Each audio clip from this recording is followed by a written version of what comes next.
Ladies and gentlemen, boys and girls, welcome back to Warhammer 40k 8th edition, and welcome back to the Acheron sector, the little corner of the 40k universe I like to call home. Today we're on the planet of Artemisia, which is it was an Imperial Shrine world once upon a time, until the place was absolutely decimated and wiped out by some forgotten war, probably thousands of years ago. And this place ever since then has been dead to mankind until very recently, when the Despoiler's 13th Black Crusade rolled out of the Cadian Gate, flattened Cadia, and the Great Rift appeared across the galaxy, tearing it in two. Things started to change around this neck of the woods. Warp storms have appeared in the sky over this planet, and hulking figures have been seen walking in the mists. The Ultramarines are here today. They've been trapped on this world by the warp storms, and after their Auspex scans revealed some strange signatures out there, they've come to investigate, and what they've found does not please them. The word bearers are here conducting some sort of unholy ritual, and they need to be stopped.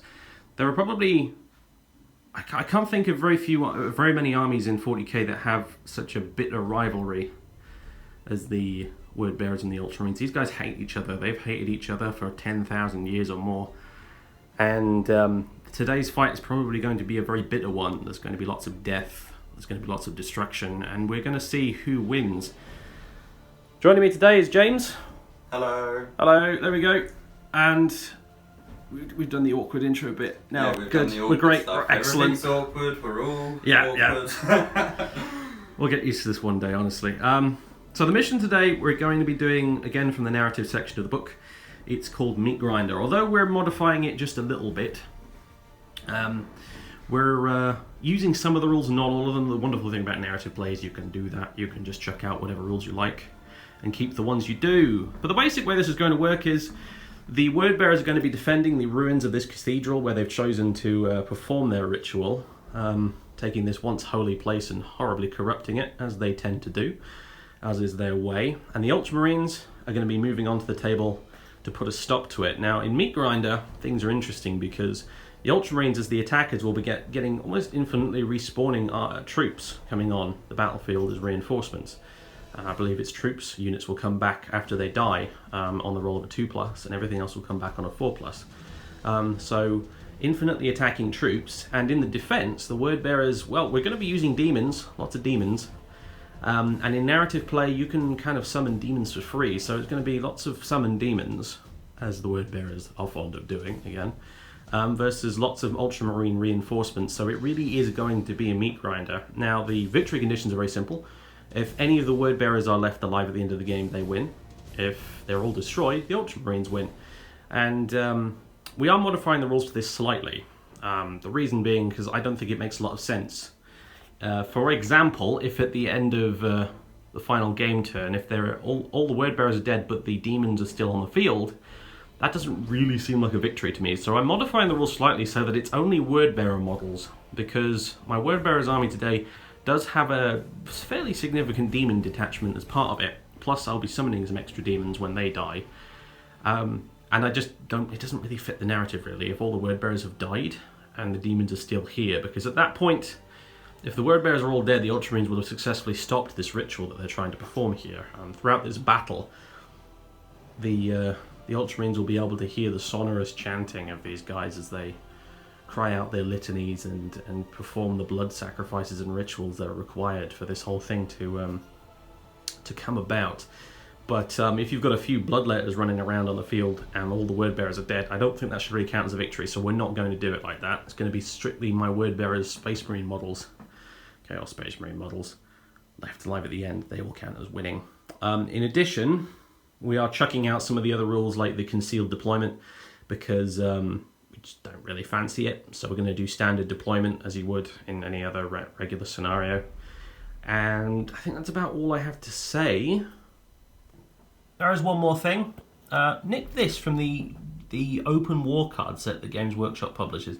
I thought about using the Empiric Storms battle zone thing from the main rulebook. However, it's kind of complicated and we've got enough to deal with today.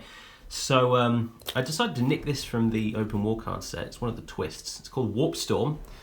This will be in effect for the entire game. It'll add 1 to all psychic tests and deny the witch tests. In addition, it'll add 1 to the number of mortal wounds that a model suffers from Perils of the Warp. So if you take a Perils, when casting a psychic power in this game, I'll be taking D3 plus 1 mortal wounds. And I do have 1 Psyker in my army, so this will be relevant. So that's in effect. There are a few extra stratagems in the rulebook as well, which we'll maybe use if and when they become relevant. But for now, that is it. We're going to go straight to the, not the deployment, I said that last time. We're going to go straight to the armies, and then the deployment. Alright, this is 2,000 points of my word bearers and a few additional chaos demons on the side, because word bearers and demons go together like peanut butter and jam at the end of the day. So, here they are. This is the chapter of the Dark Maw, that's what I call them. The word bearers legion obviously is split into chapters, a bit like Space Marine chapters. Each one named for the various constellations in this sky of cultures, that original home world. So this is the Dark Maw. 2,000 points of Chaos Space Marines and Demons, basically. So I'm going to walk through them with you here. Today it's led by these two here. We've got a Chaos Lord in Terminator armor. He's got the Cursed Crozius relic, which is a word bearer specific relic, which is a nice little mace essentially that does some extra damage and rerolls to wound against Imperium units, so it's appropriate for today. And I've got a Chaos Sorcerer in Terminator armor here. He's got his Force Sword and his Combi Bolter. And some of you Chaos fans out there will probably be wondering why am I doing Word Bearers and don't have a Dark Apostle? Good question. The main reason is I do have a Dark Apostle in the works. He's a very nice converted one, but I didn't manage to get him finished for this game, basically. That's the short version. But also, for some annoying reason, you can't have Dark Apostles in Terminator armor, which is kind of annoying, because that's definitely a thing that exists in the fluff, but not in the Codex. So if I want a Dark Apostle in Terminator armor, I basically have to settle for a Chaos Lord rules-wise, and just give him the nice Crozius and the Book and the Skull and everything. So, you know, this guy here, Viator Tenebris is his name, very self-aggrandizing sort of a fellow. And he is a Dark Apostle, but he's a Dark Apostle in air quotes. He's actually a Chaos Lord on the battlefield, so there's that. Additionally, we've got troops choices. 3 squads of 5 Chaos Marines, 1 sort of bolter squad with a combi plasma and a plasma gun, and 2 squads of dudes with bolt pistols and chainswords. Also got a Rhino with the Havoc launcher on it and stuff as well. We've got over here old Stompy, the Mauler Fiend. And we've got a Hellbrute. Now the Hellbrute, as you can see, is equipped with a heavy plasma cannon, well, a Hellbrute plasma cannon and a Hellbrute hammer on the model. Now, nothing I can do about the Hellbrute plasma cannon. It's a terrible weapon, it's awful. It will probably do more damage to the Hellbrute himself than it will to the enemy. The Hellbrute hammer today, it's not really WYSIWYG. We're Mark of Daving it, and it's going to be counting as a Hellbrute fist because I didn't have the points for the hammer. And the hammer's just not very good, quite frankly. So I'm going with the fist on this guy. It looks like a hammer, it's actually using the fist rules. Hope you guys are watching at home are okay with that. In addition, we've got a unit of 8 Possessed Marines. Freshly painted these guys up. I have no idea if they'll be any good. We'll find out. We've also got a unit of 7 Terminators here. Chaos Terminators again. Terminators in 8th edition, not so great. But they look cool, so I'm bringing them, and also I needed to make up the points. And honestly, today I almost didn't use the word bearers because I don't actually have a lot of them. This is pretty much the entire collection you're looking at right here. In fact, it is the entire collection, I think, that you're looking at here, including the demons. So I almost didn't use them, but because James has brought his Ultramarines, I thought, I've got to do Ultramarines versus word bearers. It has to happen. It's a grudge match. It's awesome. So I've got them all out, even though the armies need some more stuff adding to it. But anyway, here, Terminators. Got a smattering of combi melters in here, a combi plasma, and some power fists and combi bolter dudes as well, to basically be meat shields essentially.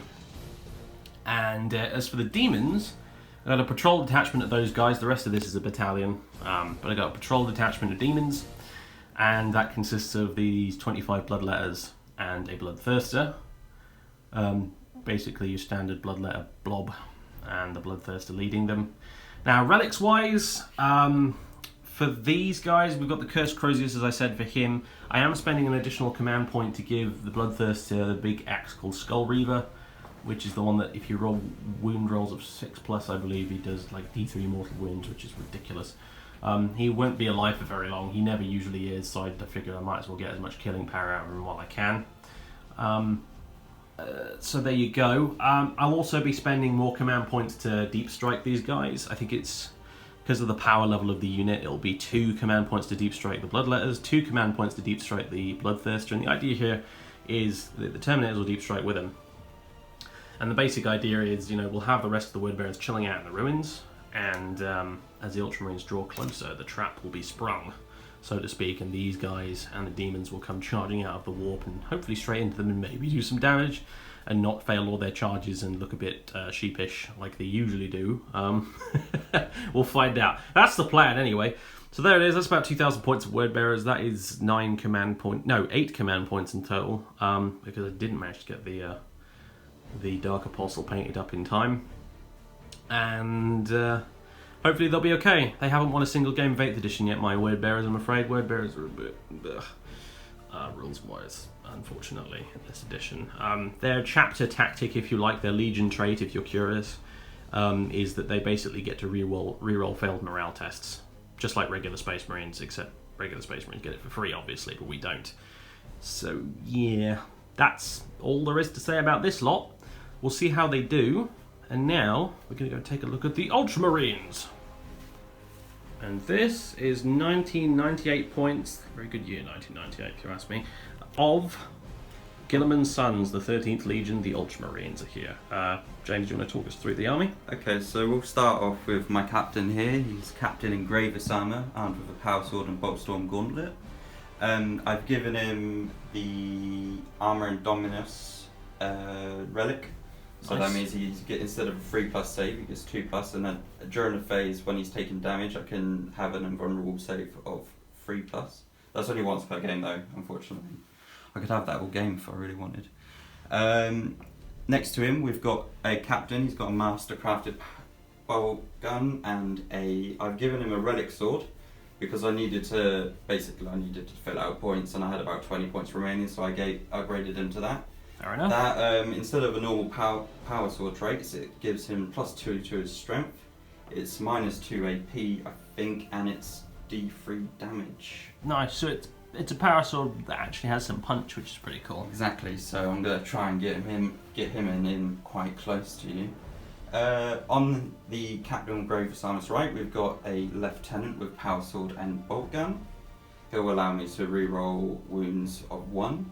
Nice. So if I roll a 1, I just get to re-roll that, which is going to be quite useful, I hope, to finish off your army. So we'll go to the scouts here. We've got Sergeant Tellion joined by a squad of scouts. He's got his Quietus rifle, which is just a slightly powerful, more sniper rifle. It does 2 damage, I think, per shot.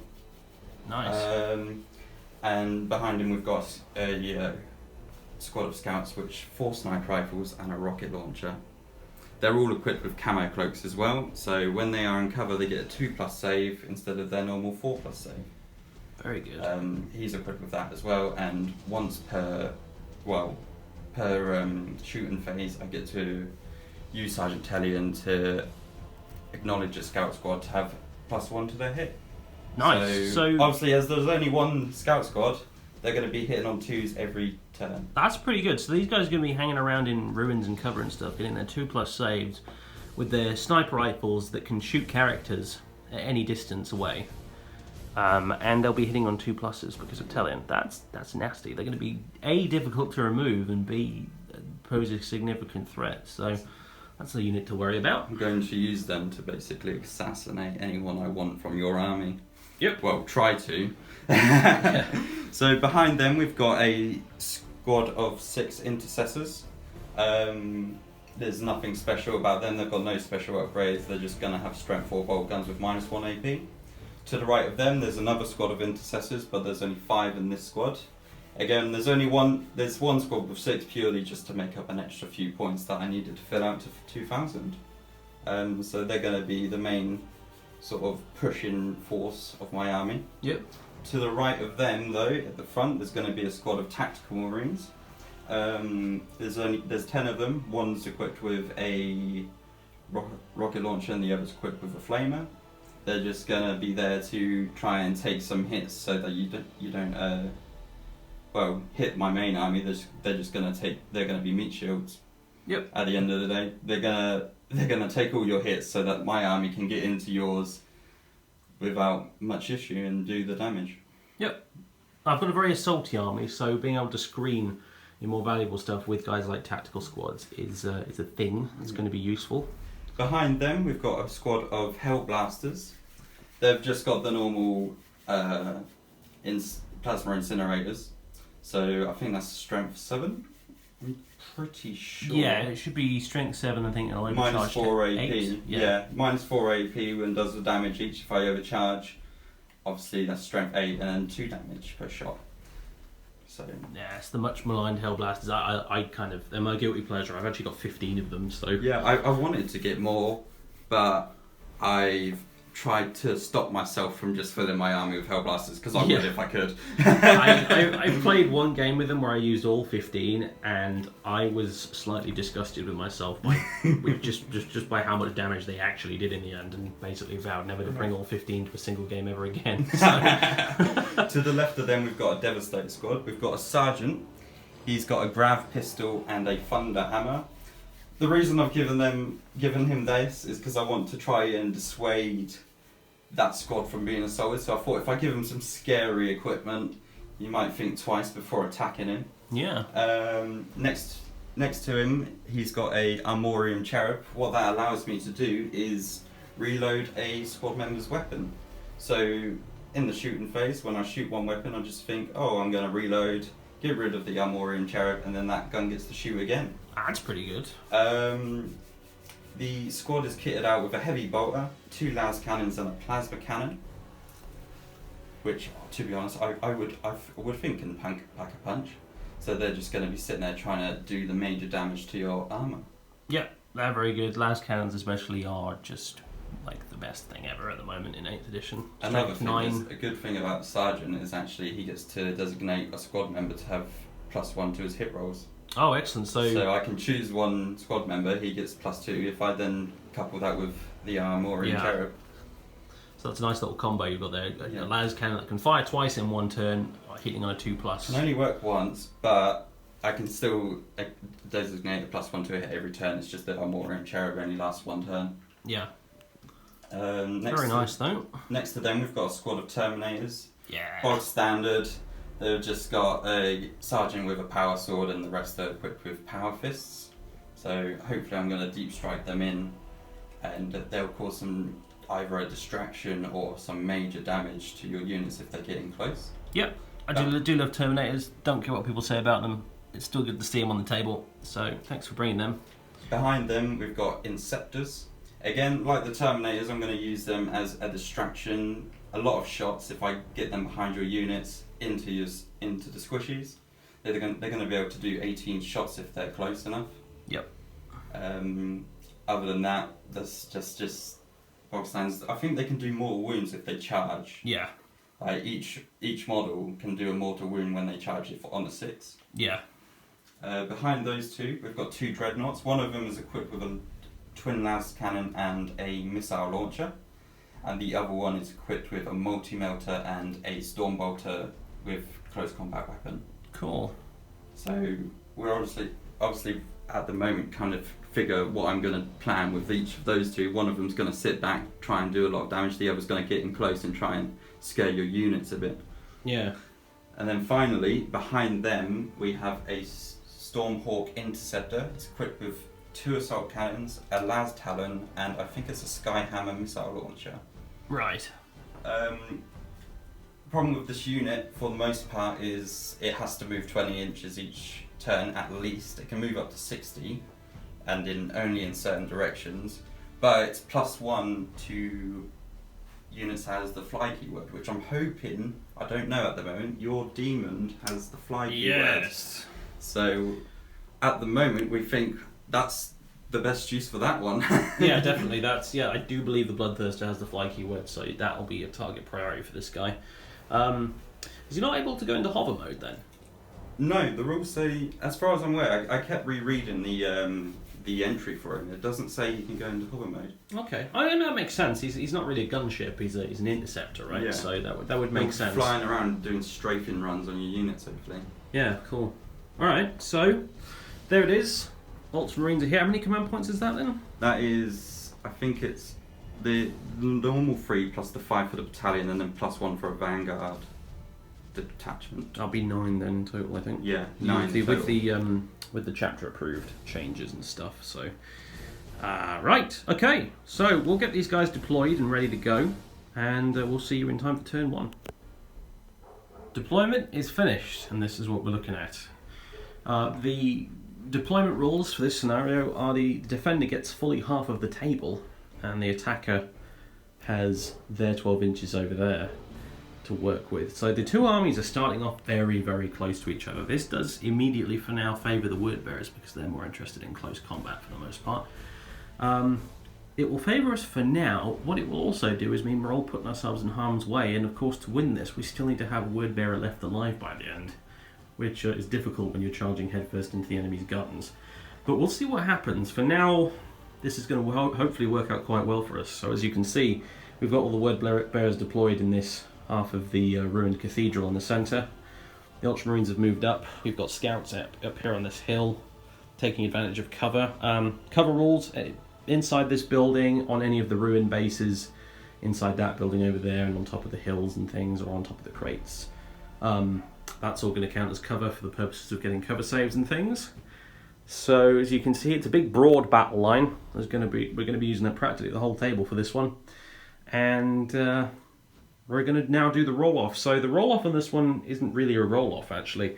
It's more of a kind of, well, the attacker rolls the dice, and on a 1, 2, or 3, the attacker goes first. On a 4, 5, or a 6, the defender goes first, and it is the attacker who rolls. So James, if you'd like to roll for me right there. Let's go 1, 2, 3. 3. I get to go first. Alright, the Ultramarines are going first on this one, so the word bearers are going to have to brace and get ready to receive a lot of incoming fire. There's no seizing the initiative on this, so oh boy, squeaky bum time, everybody. Get ready to clinch.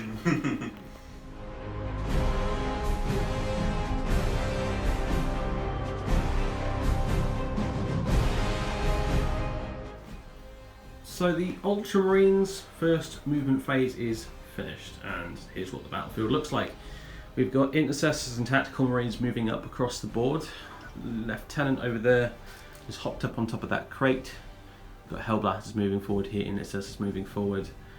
Basically pushing forwards at the word bearers quite aggressively, presumably to get some of those guns in rapid fire range and what have you, although being a little cautious because of course the word bearers are ostensibly the assault close combat army here, so they will have the upper hand in close combat, theoretically anyway. We'll see if that actually turns out to be the case, because in my experience actually Intercessors in particular surprisingly good in close combat with their extra attacks they get versus regular Tactical Marines, so that will be kind of interesting actually. But yeah, so just generally marching up the board in the way that Ultramarines tend to do in their very organised fashion. And now they're going to open fire and let rip on these word bearers cowering here in the ruins. Hopefully these 3 squads here at least are going to get cover saves, and that Rhino might, depending on how obscured it is from the point of view of the target. But this is probably going to sting. Oh, the Stormhawk has moved over here as well. Pointing in this direction, ready to let rip on anything he sees fit. Luckily for me, no bloodthirster for him to shoot at just yet, but oh, he's soon, waiting. Soon. Oh, he's waiting. yeah. He's gonna hover about, waiting for him to show up. They've picked up all sorts of disturbances in the warp here on their Auspex scanners. They know something's brewing. They know something's up. They just don't know quite what yet, but it will arrive soon. But for now, the word bearers are going to be weathering the storm. And one other thing as well, I realised that we both forgot to talk about warlord traits for our warlords when we were doing the army overview. Apologies for that, it happens. The warlord trait for my word bearers is Unholy Fortitude, which gives him an extra wound and a 6+ feel no pain. Hopefully easy to remember. And the Ultramarines warlord is going for Storm of Fire, which is the one where if you roll, is it 6s to wound? 6s to wound, it's another AP added onto the AP already. Right, and that's for units within 6 inches. 6 inches of them. Okay, cool. So a bit of extra firepower there for everyone nearby the Warlord. Great. Okay, so shooting phase up next. The shooting phase has begun. The Ultramarines tactical squad here has opened fire at these Marines here, and they're shooting at the Dreadnought as well. The bolt guns have let rip into this Chaos Marine squad here, and I have 4 saving throws to make of 3+. So 2 Marines fall, and then we've got the rocket launcher coming into this Dreadnought. So if you want to go ahead and roll that now, sir. It's just one It shot. is heavy, and you moved, so it'll be hitting on a 4+. Hit on 4, rerolling 1s. That's a hit. It's strength. I think It should be strength 8. strength 8. So what's your toughness? Toughness 7, so you'll wound on a 3. Wound on 3, and that is a 1. So nothing done to the Dreadnought. He survives. Completely whiffed. I'm afraid so. And yeah, 2 Chaos Marines have already bought the farm. Okay, so this Intercessor squad here is now going to open fire on these Chaos Marines up here in the top floor of this building, or what's left of the building anyway, hitting on 3+. Hitting on 3+. So They're they're bolt rifles. that's a miss, and that's a miss. So it's strength 4, toughness 4. Yep, wounded on 4+. 4s. That's 3 hits. Nice. 3 Minus wounds. 1 AP. Okay, that'll be 3 4-up armor saves, AP -1. Wow, none of them made it. Oh wow. 3 dead. Are they really only 4-up saves? Yeah, it's AP -1. So, actually, yeah. they're in cover, and actually so are the other guys. So I've already mucked that up. I can go back and check on the film to see what I rolled for the armor saves for those guys, and we'll see if any of them actually survived. Because yeah, we do get +1 armor saves for being in this big cover piece here. So in their case, yeah, let me go check. Okay, just check the film. Fixes have been made. This squad here still takes 2 casualties because the 2 failed armor saves were 1s, and in this case, only 1 of them dies. Thanks to the cover save, which I will try desperately to remember going forward. Sorry folks, still new at this. Difficult to remember this while you're holding the camera. So, right, the shooting phase continues. Alright, next up, the scouts with Sergeant Tellian are going to be firing out here. The guys with the sniper rifles targeting this squad of Chaos Marines here. The rocket launcher is targeting the Rhino, and Sergeant Tellian is popping his ability, which will allow them to hit on 2s. So, sniper rifles up first. So that is all hit, yeah? Or we count it as cocked? Looks a bit cocked to me, so Yeah. go ahead and re-roll that. Oh dear. Go ahead. Just do it again. There we go. Right. That's conclusive. So they all hit. Wounded on 4+. Wounded on 4+ is 6 to the mortal wound. So that's 2 wounds. 2 wounds. No mortal wounds, luckily. So 2 saves, 2 up for being in the ruins. They're both saved. They love it. Okay, so the missile launcher into the Rhino. Alright. So hit on 2s. Yep, that's a hit.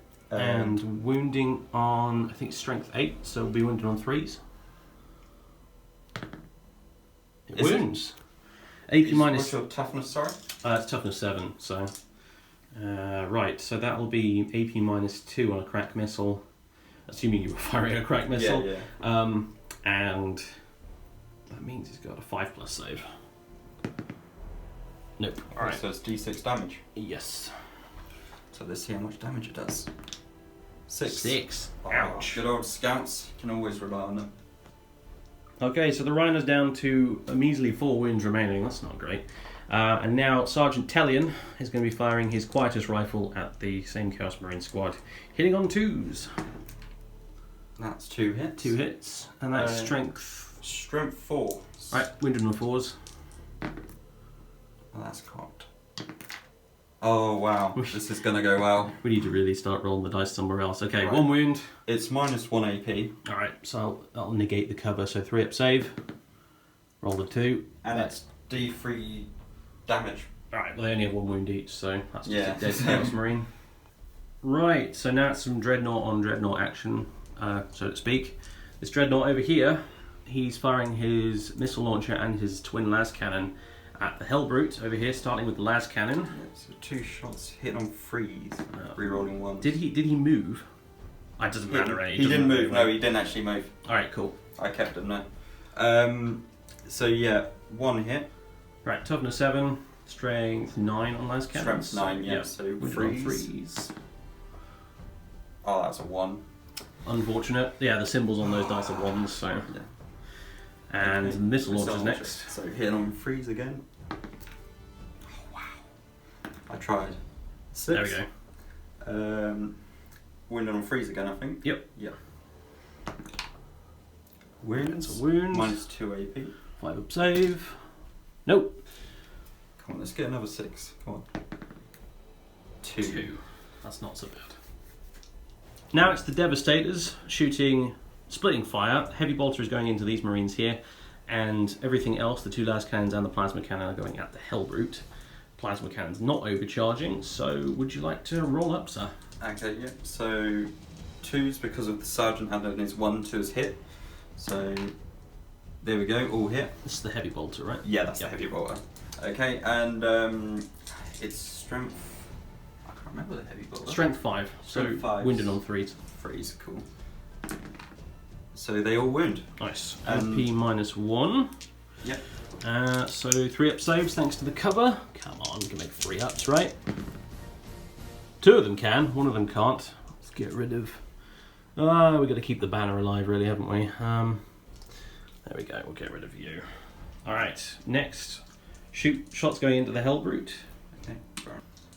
All right, rolling both the last cannons at the same time now at the Hellbrute. So hit on freeze. Is that counted as cock? That's a hit. I'll give you that. Okay, and re-rolling 1s. Oh wow. There we go. Okay. So 2 hits. Wounded on 3s. Wounded on freeze. Come on, freeze. There we go. 2 wounds. AP minus 3. 6 up save for Mr. Hellbrute. Nothing. That'll be 2d6 damage. 5. Are you going to command point? I do technically still have the shot with the plasma cannon. You do, and yeah. I can reload if I want to. It's up to you. I'm going to keep with that. Okay. Yep. So I'll leave the Hellbrute on 1 wound left. And now the plasma cannon. Ooh, steady there, mate. Right, plasma cannon. It has D3 shots. It's two shots. Okay. Hitting on freeze. And 1 hit. Okay, 1 hit. So it's strength 7. Wounded on a 4+ then. It doesn't wound. Okay. So, are you popping the ability on the cherub? Or, I will, yeah. So I'm going to reload. So that means he comes off the battlefield. It doesn't affect the morale or anything, which is good. Okay. And I'm going to shoot again with a las cannon. Okay. This should surely finish him off. I hope so. If not, then missing that command roll. Oh. So hit. Wounded on freeze, was it? Yes. Yes.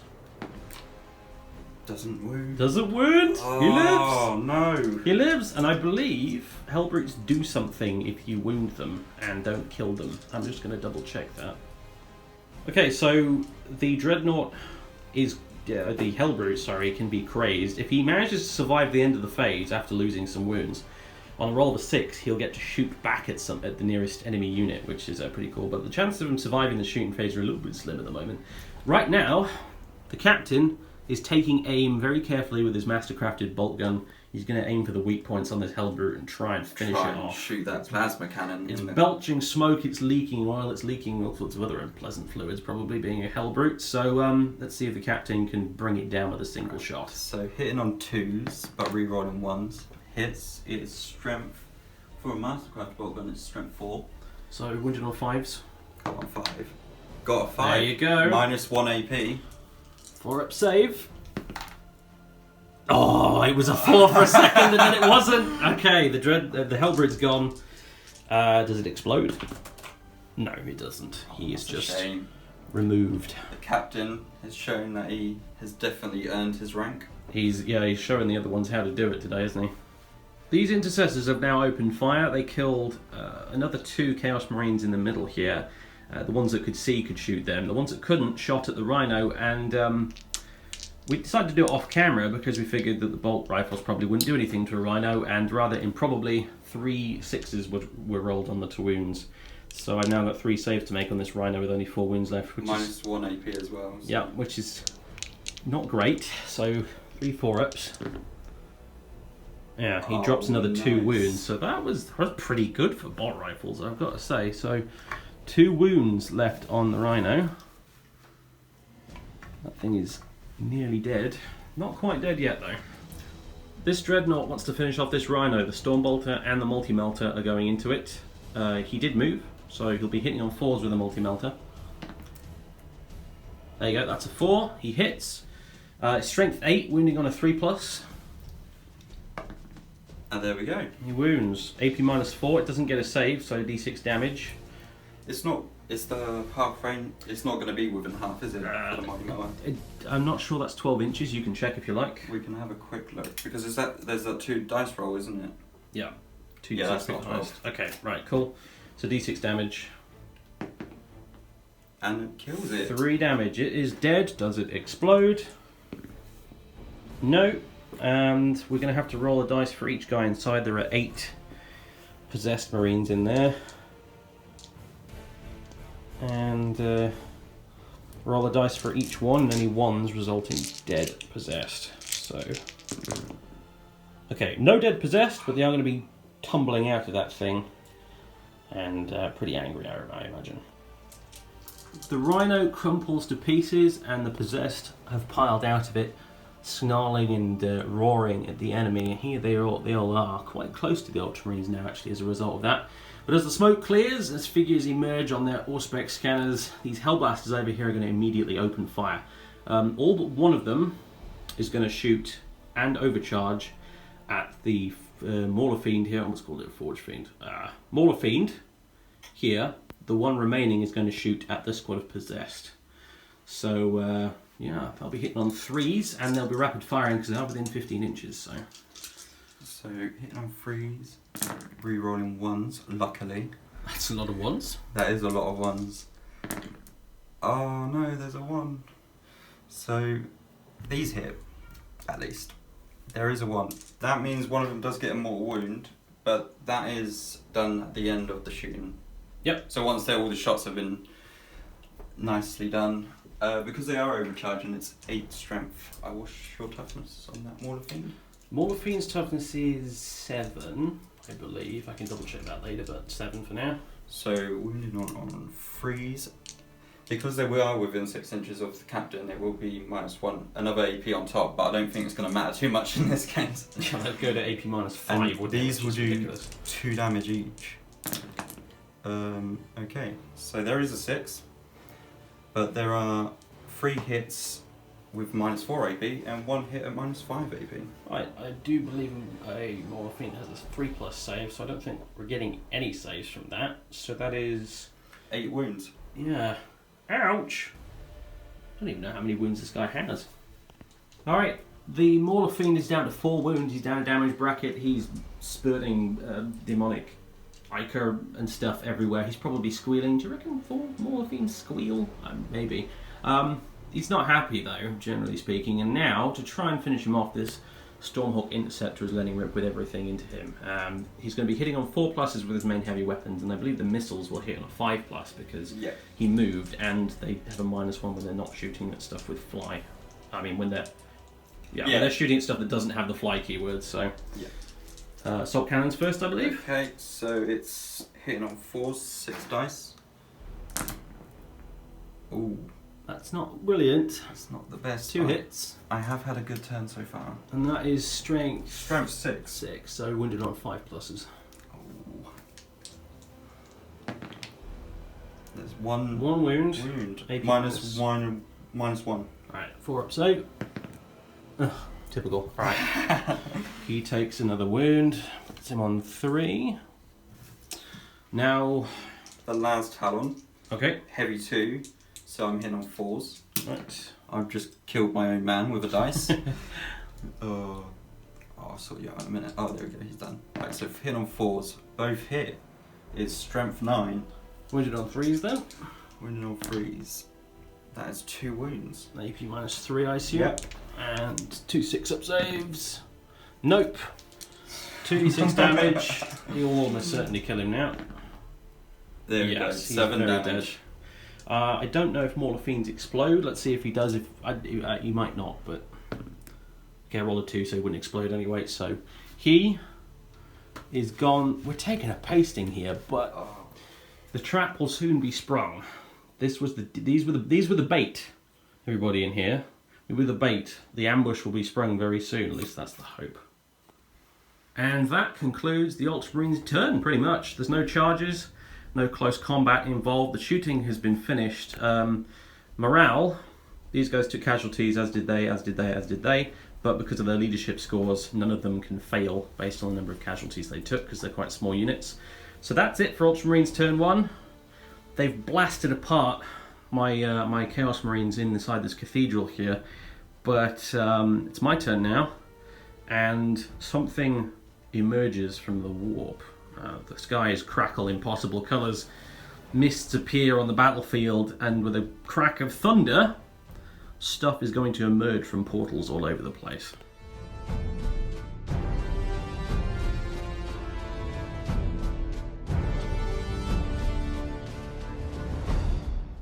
Okay, it's the end of the Wordbearer's turn 1 movement phase, and the trap has been sprung. As the Ultramarines marched in here, they unwittingly crossed the hidden wards placed here by the Dark Apostles, and our allies, shadowy, fickle allies from the Warp, have arrived to exact some vengeance. As the Ultramarines have pushed forward, the Wordbearers remaining alive in the ruins have fallen back. These guys have advanced back over there, this squad has advanced back around the side there, and the guys who are in the top of this building have jumped down and are behind it now. More or less out of sight. Meanwhile, over here, on the flanks, this Bloodthirster has emerged.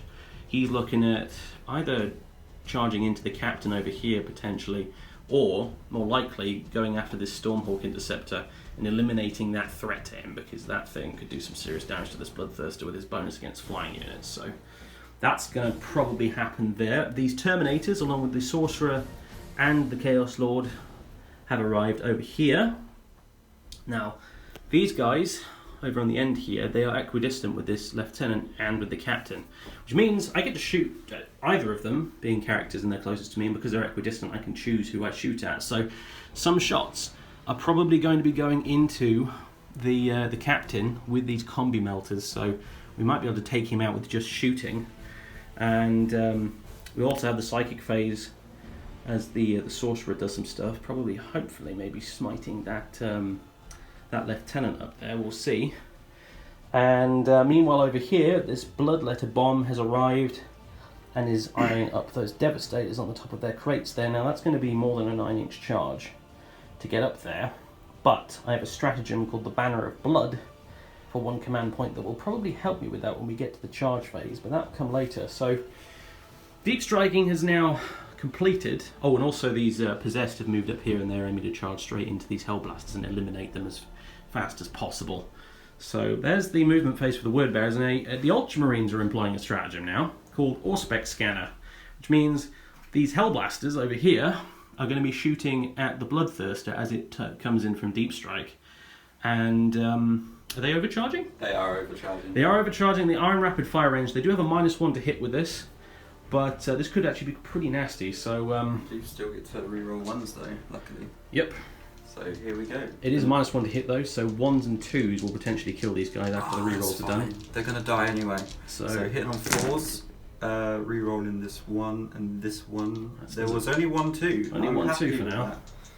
And then they both hit. So okay. Get rid of that. Get rid of these 2. And that's strength 8 to wound. 8 toughness 7, so 3s to wound. Get to reroll 1s because of Lieutenant. Yep. Forgot that last time, so if there was something wrong with the last shooting, then oh well. Are we counting that's cocked? That's fine, reroll that's that one. Fine. So wounded on 3s, was it? Yep. All wounds. All wound. -4. Ouch. Right, so I've got 6s as well because he's within the Warlord. Yeah. Minus an extra AP. It'll be a ridiculous AP -5, but I've got my 5-up demon save. So I'm going to go ahead and make use of it. So 5 pluses. I better get a good roll here, otherwise this bloodthirst is going to be severely nerfed. Oh yes. What? Okay, so No. he fails 2. The gods of the warp are powerful, friend. Your puny plasma was not enough. So he's taken 4 damage, even so, from that, because that's 2 damage each from those hell blasters. So he's taken 2, but he's still going strong. So how many is he on now? I don't know for certain. He's got a lot of wounds though. I do, because I did roll that 2. I lose the hell blaster now. Yep, 1 hell blaster also is slain. So with that out of the way, we're now going to move on to the psychic phase for the word bearers. And don't forget, the warp storm is in effect, so we'll be getting +1 to all my psychic tests for this, and adding 1 to the number of mortal wounds. The mortal wounds? Mortal wounds? If narrating is hard. If we suffer perils of the warp, hopefully we don't, but hey, we'll see. Alright, the Wordbearer's psychic phase has begun, and the Terminator Sorcerer down here is going to unleash the power of the warp to aid his allies rather than strike down the enemy for now. So first thing he's going to be casting is Prescience on this squad of Terminators here. This will add 1 to their hit rolls. So this will normally go off in a 7, but it'll go off in a 6 because of the Warp Storm. So, ooh, that's a petals. That's not good. Oh, really? That would be exceptionally bad with the Warp Storm. So I'm going to command point one of these. Alright. Prescience does go off. The Terminators will be getting a bonus to their hit rolls. I'll add a token to them in a minute. And now he's also casting, what's it called? Diabolic Strength on the Chaos Lord. And that goes off on a 7. So, that would have gone off on a 5 actually, so yeah, that definitely goes off. So the Chaos Lord now has +1 strength, +2 strength actually I think, and +1 attack, I believe. He's got a big buff anyway, hopefully, which I intend to use for him to smash that Dreadnought. That's the idea anyway, so. Alright, Psychic phase concluded. Shooting next. Alright, shooting phase begins. Lord Tenebris himself is going to open fire with his Combi Melter at this Dreadnought right here. He's not going to fire the bolt to half of it, he's just going to fire the Combi Melter. So it'll hit on 2s, re-rolling 1s because of his own ability. Re-rolling 1s, come on. There we go, we just managed to hit. Dude, seriously, he cut it close. Alright, he hits, it's strength 8 with toughness 7, wounds on a 3+. It does wound. EP -4, so no save on that. D6 damage. Not within 6, so that's 4 damage on the Dreadnought. I almost called it Hellbrute then. So yeah, 4 damage on this guy. It's down to 4 now. Right, okay. So 4 left on him. I'll just stick an all dice next to him. And, sorry, mumbling into the camera again. I've been told not to do that. Right, and then it's going to be the Terminators, and the Sorcerer with his Combi Bolter, and that's more or less my entire shooting phase. Over there, the one Chaos Marine with a plasma gun that was able to fire over here at these intercessors missed, so there's nothing of consequence there. The Possessed don't have any guns. I modelled them with guns because it looks cool, but they don't actually have any guns. They've got them, they've just forgotten how to use them, I guess. That demons in your head will do that, so they're not firing. The only shooting unit I've got left to do is the Terminators. The Bloodthirster does have his big whip, being the Bloodthirster of Unfettered Fury, but it's not in range of anything, having just deep stroked in. So yeah, there's going to be a whole bunch of Combi Melters and a Combi Plasma unloading at probably the Captain and maybe even the Lieutenant. I'm not decided just yet, but we are going to see.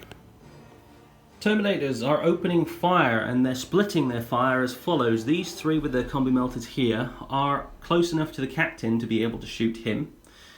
And in addition, the rest of the squad, including this Combi Melter over here, are going to be shooting at the Lieutenant up there. I could unload the Combi Melter over here into this Dreadnought, but I might kill him, and then I won't be able to charge him, and I want to get some extra movement up here with a charge, potentially.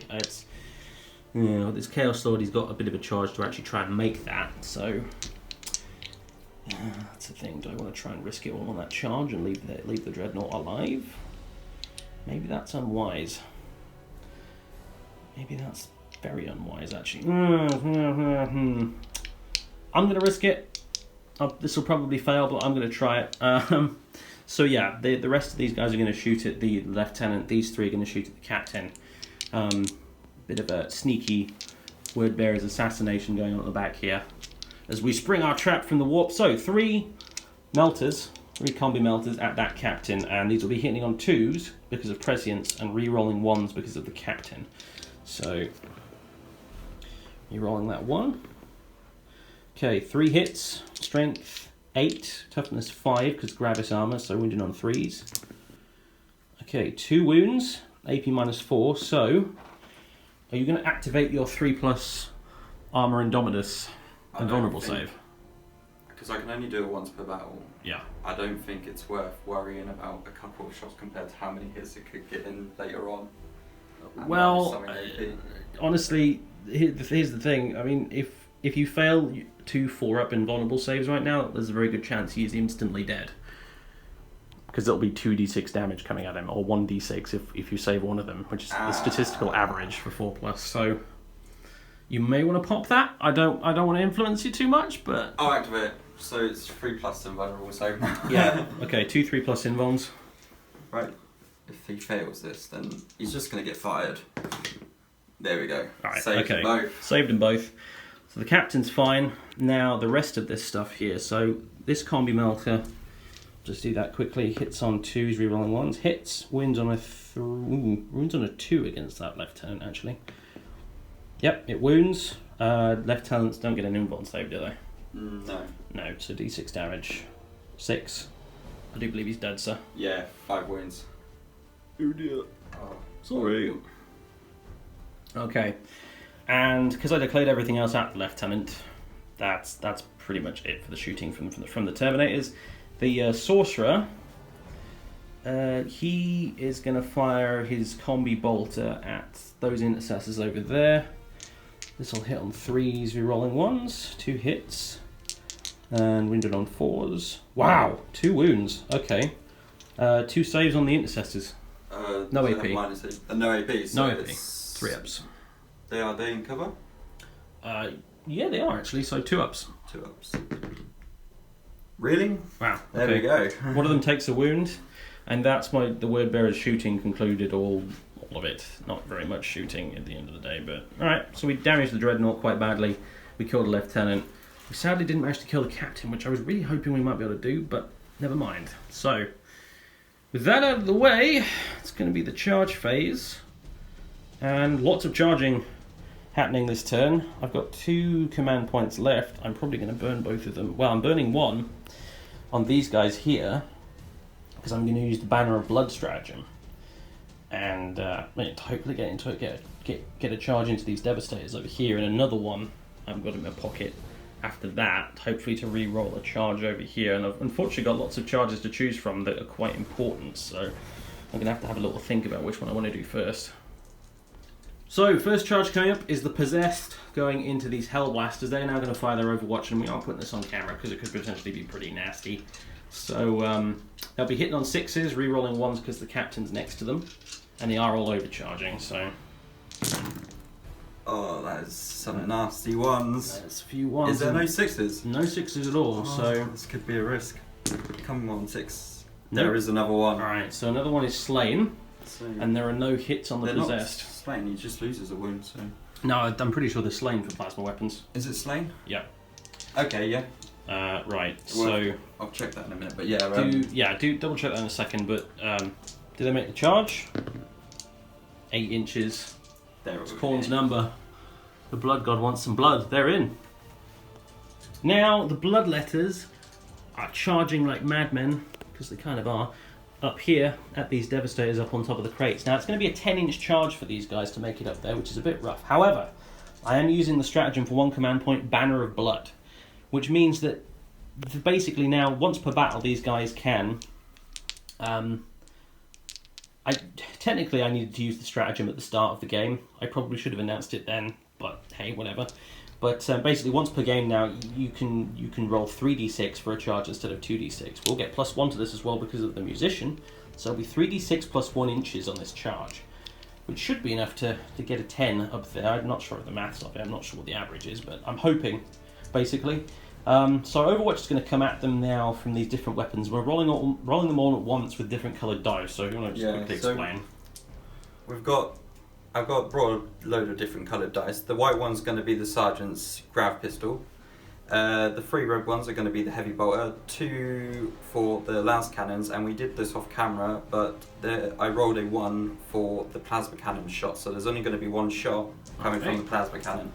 Right. So we're going to see if we get all 6s. I can re-roll these because of the captain, he's still within 6 inches. Yep. So... Feeling on 6s. There are no 6s, but there is a 1. From the plasma cannon.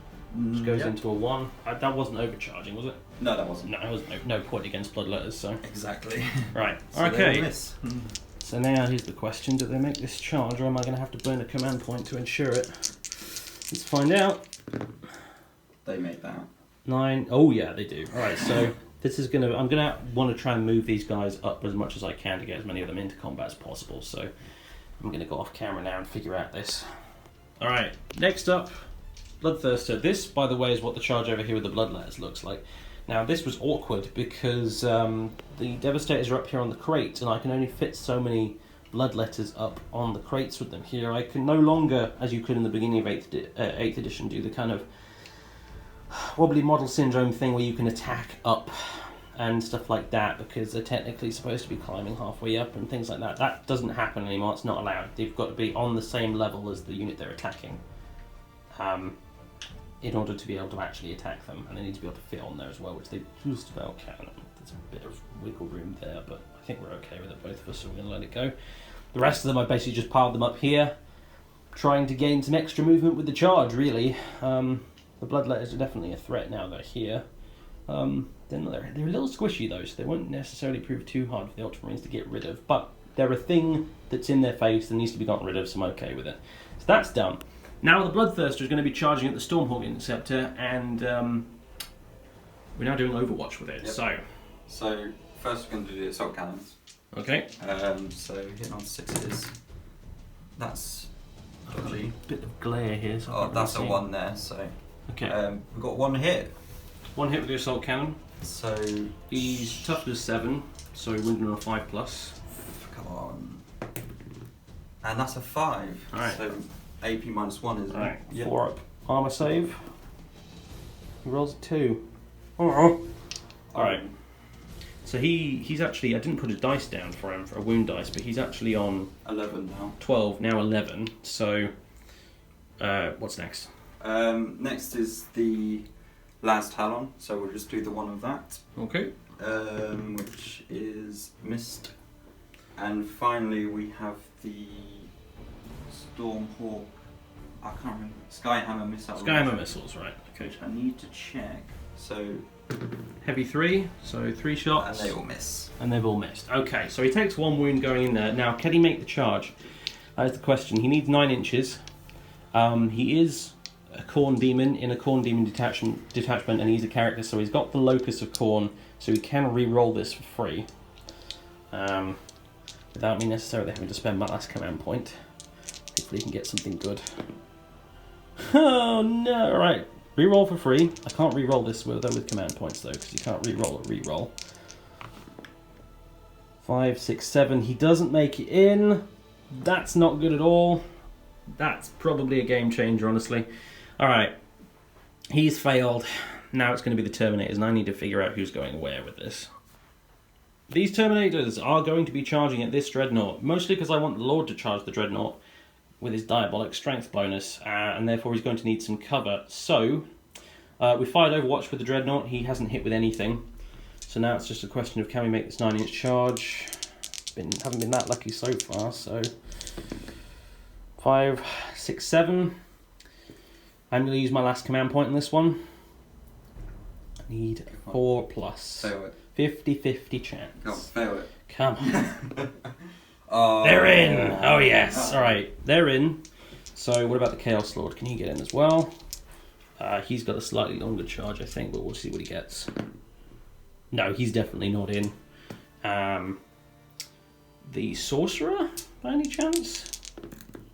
No, he's not in either. Alright, so... Don't I No command points left, and the Terminators Sorry. going in. Sorry, what was that? I did. So we did Overwatch off camera. Mhm. But don't I do Overwatch again for the other two? No, because the Terminators have managed to make it into combat with you, so they will be. Oh yeah, locking no, you up, yeah, if yeah, you see yeah. what I mean. I forgot about that one. I just rolled the other units for time Yeah. saving purposes, and neither of them got in anyway, so it doesn't really matter. I So, forgot that. okay, these guys are going in. That'll be charge phase concluded.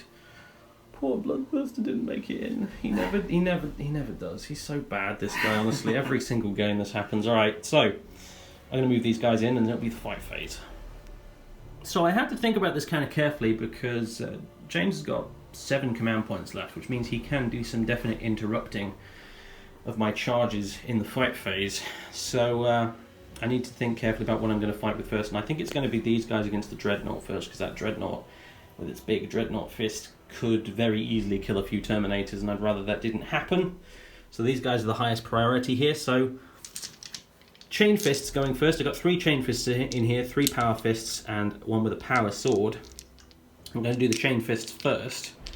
So that is going to be hitting on 3s. Normally would be 4s, because of the -1 for them being unwieldy, but +1 because of prescience.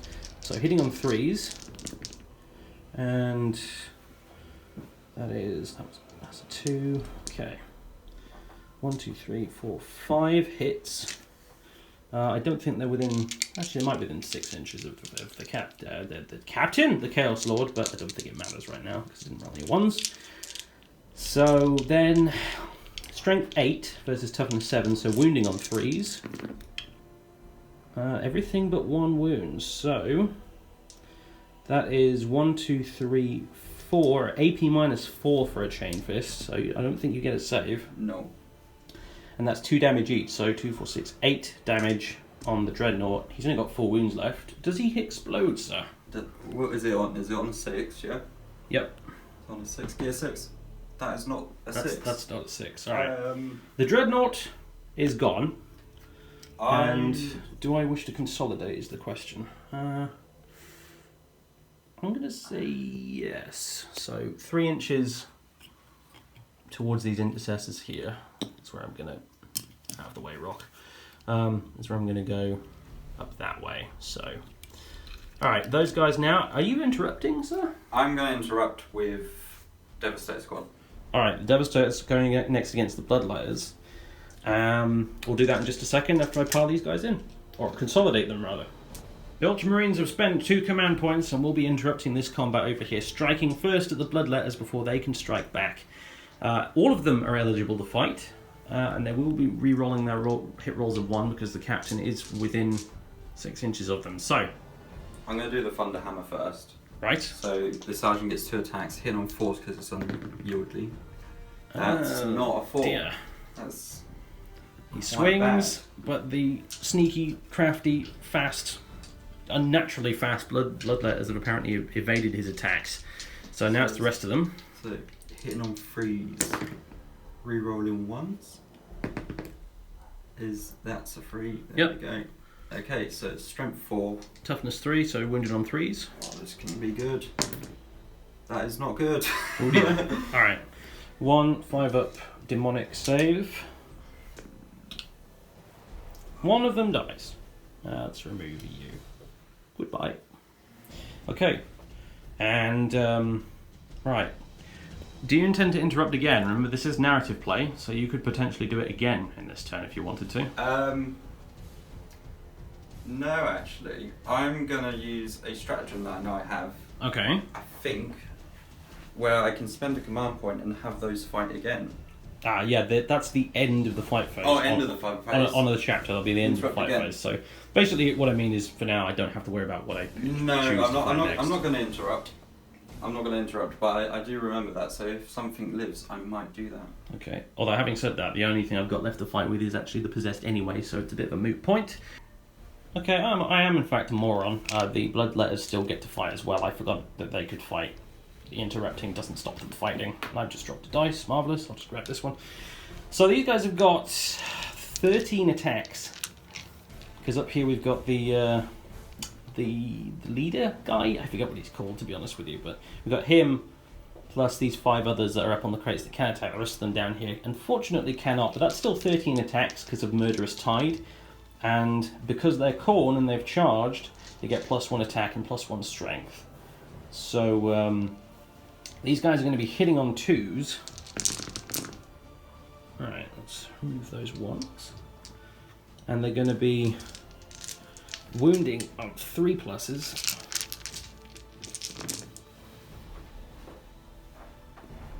Okay, and it is AP -3, so if you want to roll up these saves... Oh, I gotta make 6s. You've got to make 6s, I'm afraid, yeah.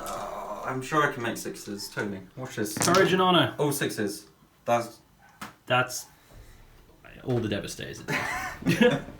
My Devastator is just all wiped. Right, so blood for the blood god, skulls for the skull fruit, including It's right, it might work including out theirs. for me. It might work out very well for me. Okay, so now they're going to consolidate. Sorry. Towards the closest enemy model, which is that little captain down there. So I want to give him the chance to attack me back. Not really. Of course you do. These guys can consolidate towards the closest enemy models, which are going to be those tactical marines up there, and this is really hard to do on camera, so let's just skip ahead. Alright, possessed, finally. Wheeling into these 3 remaining Hellblasters, and the way the possessed work is their crazy mutations are a bit bonkers, so they're a bit random. What we do is we roll a d3 for the entire unit, and that's how many attacks they get. So, they get 3 each. Yes! Blood for the blood god. Alright, so... yeah, okay, we're going to grab the requisite number of dice for this one, and I'll be right back. Okay, it's 21 attacks from these possessed going into these Hellblasters. We're just having a little discussion off camera as well, actually. It used to be the case in previous editions that certain legions could take certain elite units as troops. It still is the case for World Eaters, for example, with their Berserkers and Noise Marines for Emperor's Children and such. But we were just thinking it would be great if Word Bearers could take possessed as troops. That would be so cool. Games Workshop, if you're listening, and you're thinking about writing another Chaos Codex at some point, just maybe... Sort it out. Yeah, make it happen, guys. Come on, it would be awesome. Alright, so anyway, 21 attacks, hitting on 3s. No rerolls on this. Right. Get rid of you, and you. Okay. Now, this is strength 5. So it will wound on 3s. Ooh, that's disgusting. That's cocked. Okay. So you have this many at AP -2. So 5s. 5 up saves for you, sir. Right, There you let's go. 5s. That's Yeah, you made a few. really good. Made 4 of them, so that is They're all dead. 1. Right, it's got 2 wounds each left, so that is... Oh yeah, that's just what I needed actually. So yeah, that is the 3 remaining Hellblasters. That's just what I needed. Just what you need, As well. because of course they can come back. They're gonna come back. Yeah. They're gonna exact their revenge. All right, the Hellblaster has been removed. I'm not consolidating into the captain, even though I could, because I don't want him to hit me back for free. That would just kind of suck. So we're not consolidating. We're just going to hang there, chill. Hope we don't get blown off the board in the following shooting phase. And that's it for this turn. Morale, nothing needs to occur really, because everything that I attacked, I wiped out basically. So no morale to do. We did realise, we're just throwing this in now, that at the start of the game we did forget to do the preliminary bombardment, which was part of the scenario for the attackers. We forgot it. We're sorry. Honestly, the odds seem pretty stacked in the Ultramarines' favour as it is, so it might not make a difference. But Don't need it. we forgot it. We thought we'd mention it because the guys in the comments will probably not forget it like we did. So In the eyes of the Ultramarines, it's seen as cowardice anyway. I see. We don't need it. You did, yeah. It's just not even required. Like, we'll do it without a preliminary bombardment. I'm So not there. scared. I'm not scared. Okay, so that's it. Ultramarines turn 2 next. They're probably going to just shoot me full of holes, I imagine. And some stuff that I killed will probably be coming back onto the table because, yeah, they've got reinforcements coming.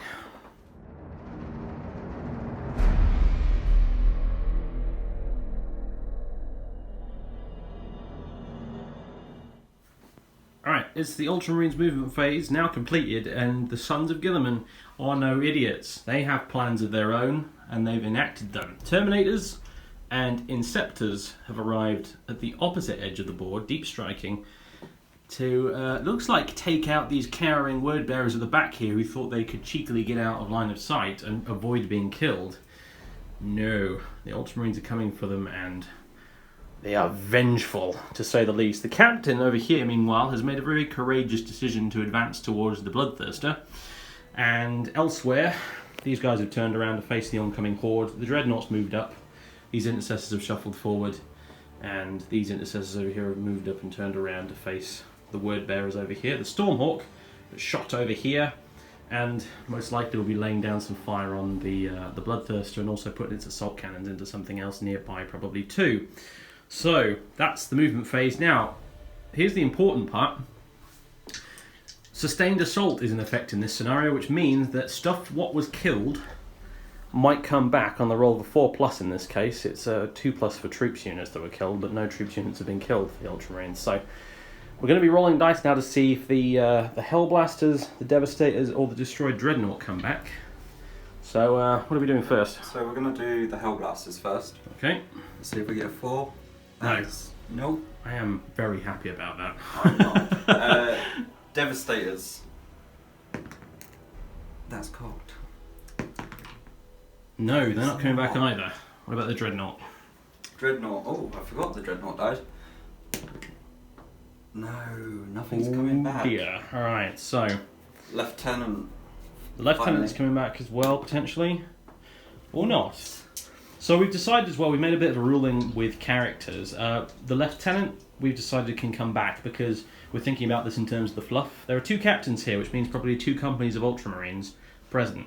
And each company of Ultramarines, well, each company of Space Marines in general that follow the Codex Astartes, which these guys do, has 2 lieutenants and 1 captain each. So, the way we're ruling this, the lieutenants can come back because essentially the companies are going to have like each of these captains is going to have an extra lieutenant spare off the field who can come in as reinforcements. However, the captains, if they die, we're house ruling it that they can't come back on a roll of 4+, because otherwise we have this bizarre situation where the Ultramarines are just sort of spawning endless captains out of somewhere.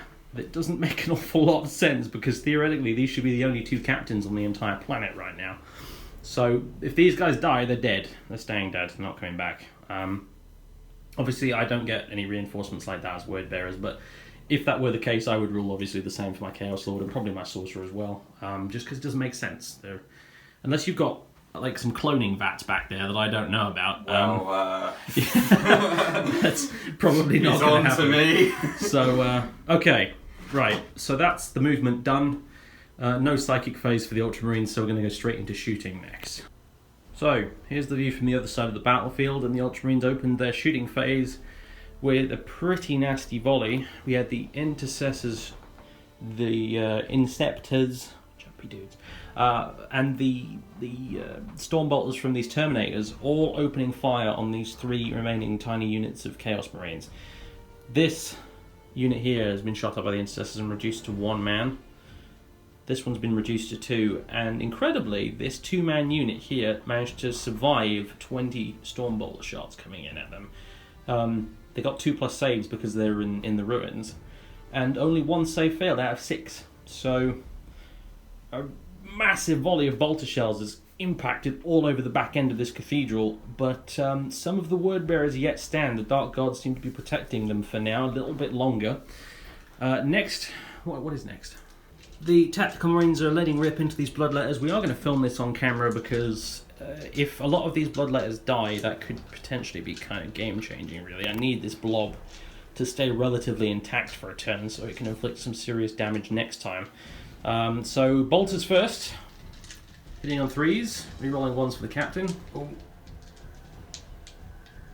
We're dropping dice. It's actually 14 shots of bolters because the sergeant only has a bolt pistol. Bolt pistol, good. Which right. I think I didn't include last turn, so I might have accidentally shot a bolt gun last turn. Alright, no worries. It's fine. Whoops. I'm sure I've made like at least 7 different mistakes already in this game anyway. So threes, re-rolling 1s, so there's a 1, there's a 1. Okay.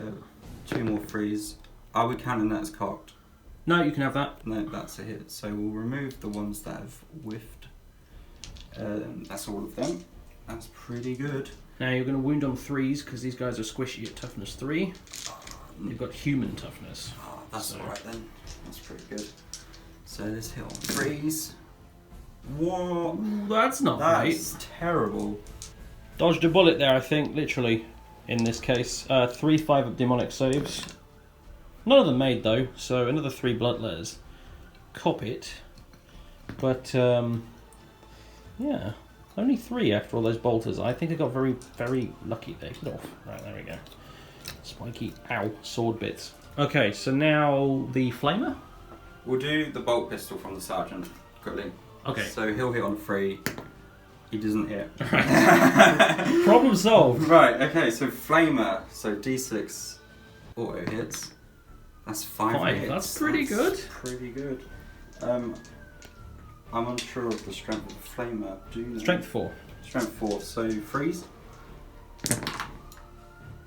And that's a 2. Yeah, that's a 2. Right, so there we go. We've got 2 hits. 2 hits, and don't mind the police car sirens outside. They've come to arrest the word bearers, I think. Okay, so 5-up demon stuffs. Nope, that's failed as well. So we'll get rid of Mister. I'm going to fall over and stick my sword in the palm of your hand, and we'll get rid of you as well. Okay. So is that all the guns there, or you got the missile launcher? I've got the missile launcher now, finally, as well. So we find a frag grenade. So D6 shots. Frag missile. 2 shots. What are you thinking of command pointing that, or? No, I'm not going to command point that. Okay. But it's hitting on freeze. Yep. Because they haven't actually moved this time. Nope, just turned around. And both hit. Both hit. Minus 2 AP. Wounding on 3s. Right, yeah, wounded on 3s, yeah. Are you kidding me? Oh dear. No. This, kids, is why we bring lieutenants. Unless they're already dead, in the case of that fella. So, alright, that's that squad done. Dreadnought next. Okay, Dreadnought's next, shooting into the Terminators. The captain also fired his bolt gun into these guys and killed another couple of bloodletters, so well done him. His aim has been very true today, definitely. He finished off a Hellbrute and he's killed these guys with all of his shots now. So, next, it's the Dreadnought shooting at these Termies. What are you firing first? I'm going to fire the twin dice cannons. Okay. So hit on 4s because he moved, but re-rolling 1 still. Re-rolling 1 still. That's a 4 and that's a 2 6. hits. Minus... Oh no, I've still got a wind. Yeah. It's strength 9, toughness... Wounded on 2s, I think. It's toughness 4, toughness 4 on Terminators. Yep. There we go. 2 wounds. Minus something AP. Was this the missiles? The las cannons. Las cannons, right, minus 3. So, yeah, they'll get their 5-ups. What do I get? That's very cocked. Right, 1 saved with his dark, mystical... I was going to say Crux Terminaris, but they're Chaos Terminators, so whatever the equivalent is. Alright, and 1 failed, so you want to roll d6 damage. D6 damage, so... 2 plus will kill him. Yep. Oh, wow. Very dead. Let's remove... what weapon have you got? I don't want to... Yeah, I'll remove you. You've just got a combi bolter. Okay. Bye-bye. Okay, and now the missile launcher? Missile launcher, so it's hitting on 4s. Doesn't hit. Okay. Okay. The shusting continues. These scouts and Sergeant Tellian all opened fire at the bloodletters because, unfortunately, they weren't in range to shoot anything more valuable. The Chaos Lord and the Sorcerer over there were just far enough away that the sniper rifles couldn't get them. So they opened fire on the bloodletters and killed another 2 of them. Meanwhile, over here at the other end of the battlefield, this very courageous captain here fired his Boltstorm Gauntlet at the Bloodthirster and actually took a wound off it. So well done him. The captains on this battlefield, they are proving their worth. The Ultramarines, they train them up good. So, now it's the Storm Talon, which is going to be firing at stuff. I believe the big missiles are going to be going into the Bloodthirster, but everything else isn't in range of him. So, what are they going to be shooting? Skyhammers into the Bloodthirster. Yeah. Assault cannons, they might as well shoot down at him. Right, the lone Chaos Marine there. And the Las Talon is going to take a pop. Can't see him. pop at him as well, just in case, because I know that the hitting is going to be a lot weaker, because I think it's going to be hitting 4s. Yeah, so you basically just want to guarantee the kill. I want to guarantee unit kill. Yeah, okay, good. So, what do you want to roll up first? So we're going to do the Skyhammer missiles into the Bloodthirster. Okay. Because it's got fly, it's +1. It's -1 because I moved, so there would be 4+. Yes. But it's +1 because that unit can fly, and the Skyhammer is +1 again against units that can fly. Units that can fly. So I'm hitting on 2s. Nice. All right. And of course I get 1s. I actually feel bad for you. How many 1s have I been getting in the last shooting phase? You know, I'm conflicted. There's the part of me that wants my Bloodthirster to finally actually do something in a battle and not die. And then there's the other part of me that just cries inside when I see 2 1s roll What's his out of 3. toughness? His toughness is 7. Strength 7, so I need a 4. Yeah. You get it, though. So I hit it. So it's -1 AP. All right. Yeah, -1 AP. 4 up armor save. That's cocked. It's definitely cocked. Oh, there we go. Ah! Alright, so you got through. It's D3 damage. Alright. So 1 damage. Command point? I'm command pointing that, yes. It needs to be better. You're kidding me. I'm afraid not. I've been here, man. I've been here with these kind of dice rolls. Command don't know what they're doing. They just... I feel so sorry for you. Okay, I'll have to give you some biscuits and coffee and stuff to make up for this, I'm afraid. Okay, anyway, so... right, do you want to nuke this poor Chaos Marine from orbit now with the rest of your stuff? Yeah, basically. It'll make me feel better. It'll make you feel better, yeah. Right, so I'm hitting on 4s. Because apparently the Skyhammer is as effective as a pistol. Yeah, I mean, the Bolt Storm pistol thing did more damage, as it turns out, which is surprising. That's a lot of hits with the Assault Cannon. Right. Right. So it's Strength 5, I think, for the Assault Cannon. Strength 6. Strength 6? Yep. So winded on 3+. Freeze. -1 AP. Okay. He's in cover, so 3 up.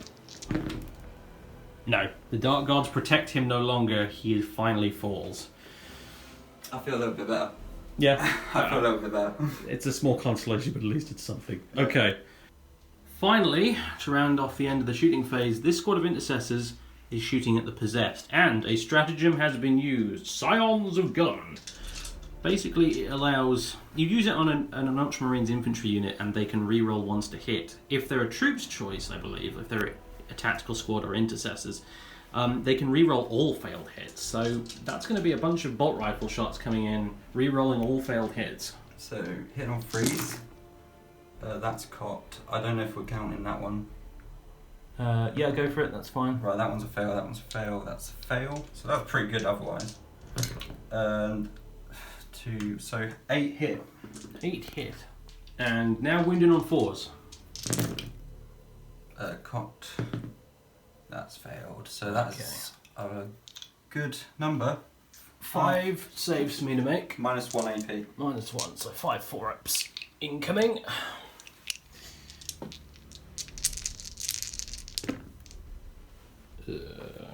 Cocked. That's pretty terrible, to be honest. 2 of them die, right? Yeah, 2 wounds each, so 2 dead possessed. That's not statistically average at all, but hey, the Ultramarines have been having a bit of a funny turn too with the dice. So, get rid of? well, I'll get rid of them off camera in a second. Yeah. Well, the Ultramarine shooting phase is over, and it's been a bit of an unlucky one for them, sadly. We're jumping into the charge phase now, and the captain over here is going straight for that Bloodthirster. Now, the Bloodthirster does get to Overwatch with his Lash of Corn, his big whip. It does count as a ranged weapon. It's Assault D3, so 3 shots, hitting on 6s. So, no hits. Okay, so you survived that. That could have been nasty if it hit, actually. So, and over here, the captain and are the tacticals going in as well? Yeah. Yeah. These guys are going into the Bloodletters. The Bloodletters have no guns, so no Overwatch there. It's now just a question of, do you make these charges? So do you want to do this captain over here first? That's a bit of a risk. Are you measuring up the Inceptors? Yeah. Alright, well, let's just do this guy first. Roll up his charge. So he's definitely in. He's so that's good. in. 8, Corn's number. That captain must be in. Bit auspicious that. All right, and this lot. So we want to do the captain first. He's pretty much automatic. All right, small technical glitch there. The camera ran out of memory, so fixed now though. Anyway, so the captain's automatically in. Now we're rolling for the tactical marines who have to roll impressively badly to fail that, and they definitely don't. So they're in too. Is anyone else charging the bloodletters? What about this dreadnought? Dreadnought's not gonna charge. Okay, he's staying put. And what about other stuff? Maybe these intercessors, the inceptors. I'm thinking the inceptors, but they need about 10-11 inches. Well, let's have a look. I think that's 10 inches. That's potentially some very insignificant overwatch. But I leave this one up to you. I did just roll a 10 though, so it's a chance that I'm probably not going to roll it again. I'm going to leave them for now. Okay. Yep, so we're just going to keep with those 2 charges. Right. Fight phase then. The fight phase begins with these tactical marines slamming into the bloodletters. They have how many attacks then? Everyone except the missile launcher guy at the back is eligible to fight here. So yeah, it's going to be 1 attack each, an extra one for the sergeant. It's going to be 8 for the tactical marines. Okay. The sergeant has a chainsaw though, so that's 3 because he gets an extra attack with Yep, chainsaw. 3 for him then. And I'm not sure if it, combat-wise, if the chainsaw does anything different than just normal hitting. No, it's just an extra attack, that's it. Okay, so we're going to be hitting on 3s, rerolling 1s. Yep. Is there any 1s? There's Yep, one there's a 1. And it just turned into a 1. Excellent. So that's a lot of 3s. And then wounding on 4s. 4s? No, 3s actually, yeah, because these guys are toughness 3. My bad. Wounding on 3s. Wow. Okay. That was terrible. 3 5-up demonic saves. None of them saved. That's another 3 bloodletters dead. I'm going to kill. Let's see. Not the musician. He's useful. Get off. Oh god, making it worse. Alright, we'll kill him. We'll kill this guy and this guy. There we go. Alright. Now the captain, I believe. The captain has 4 attacks, hitting on 2s, rerolling 1s. Very nice. Oh, reroll the 1. Yeah, very nice. There we go. And then it's strength 6. What's he armed with then? He's got a relic blade. The relic blade, of course. So Yeah, it's strength 6, so it's 2s wounded again. on 2s, exactly. Okay, so that's minus 3 AP. 3 more demonic invulnerable saves. Do save 1 this time, another 2 dead though. We'll just ditch That is usually do 3 damage, but it shouldn't matter in this case. you 2 that. Okay, yeah, not for these guys, I only got 1 wound each, so. Now we come to this duel over here between the mighty bloodthirster of Khorne and the captain in Gravis armor. He's attacking with his mastercrafted power sword. So that will be Hitting on 2s. 5 attacks hitting on 2s, rerolling 1s. Ooh. I'm liking these ones, aren't I? Are we counting that? Go ahead and reroll that one. Yep. That was about 50. Oh, wow. There we go. Okay, there you are. Just what we want. And now That is strength 4. Strength 4. He's toughness 7, so wounded on 5s. You're kidding. Absolutely no wounds, unfortunately. He had more luck with his pistol in the end, as it turned out. Yeah. All right, that's all of your charge units of 4. It's now the end of your well, the end. It's the end. It would be the end of the fight phase, but actually, I do get to fight back first. But I believe you've got a stratagem queued and ready for the end of the fight phase, have you not? It's the end of the fight phase, so I'm pretty sure you get to go.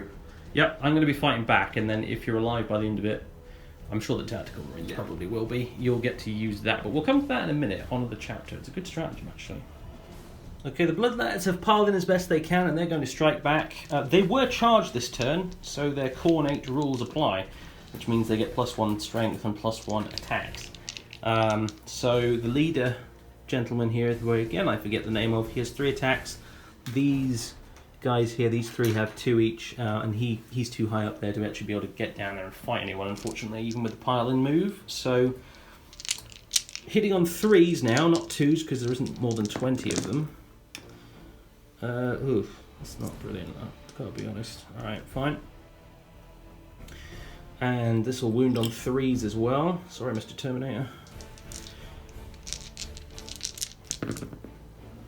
Okay, everything wounded though. This is AP -3, so you've got 5 6-up saves. 5 6-ups. I probably should have put some of those attacks on the captain, but let's just delete the tacticals. What we count as just leave that as it is. Yeah. That's not too cocked to me. Alright, so you've got 1 saved and 4 dead. 4 tactical marines dead. And now we're going to go over to the Bloodthirster, dueling with the captain. This is going to be epic.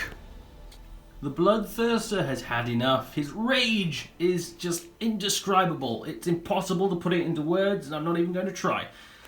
He looks down at this tiny captain, this gnat compared to his power, and he's going to strike him down with that huge axe. He does have Skull Reaver. I hope I remembered to point this out when we were doing the army overview at the first, but I did pay the extra command point to give my army another relic. In this case, it was giving the Bloodthirster Skull Reaver, which can do some additional mortal wounds when rolling to wound. But for now, he gets 7 attacks, normally 6, plus 1 because he was charged this turn and he's Khorne.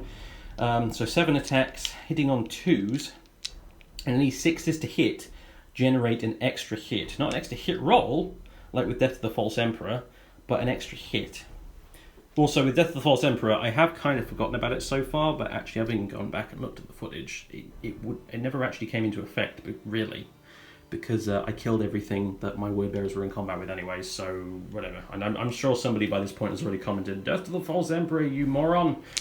Yeah, I forgot it, but it didn't matter in the end because we killed it all. So, anyway, hitting on 2s. Get rid of those 1s. Sadly, you can't re-roll those. And were any of those 6s? I didn't even bother to check. I'm an idiot. Stand by.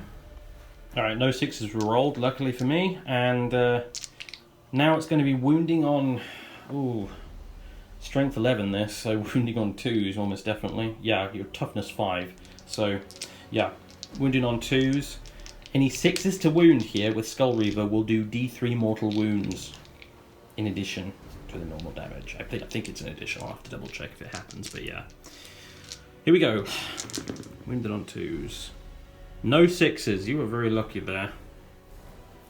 Alright, so that's AP -4. So that is 6 4-up invulnerable saves on your Iron Halo you need to make. I'm sure I can make I'll give you the dice for that. I'm sure I can do this.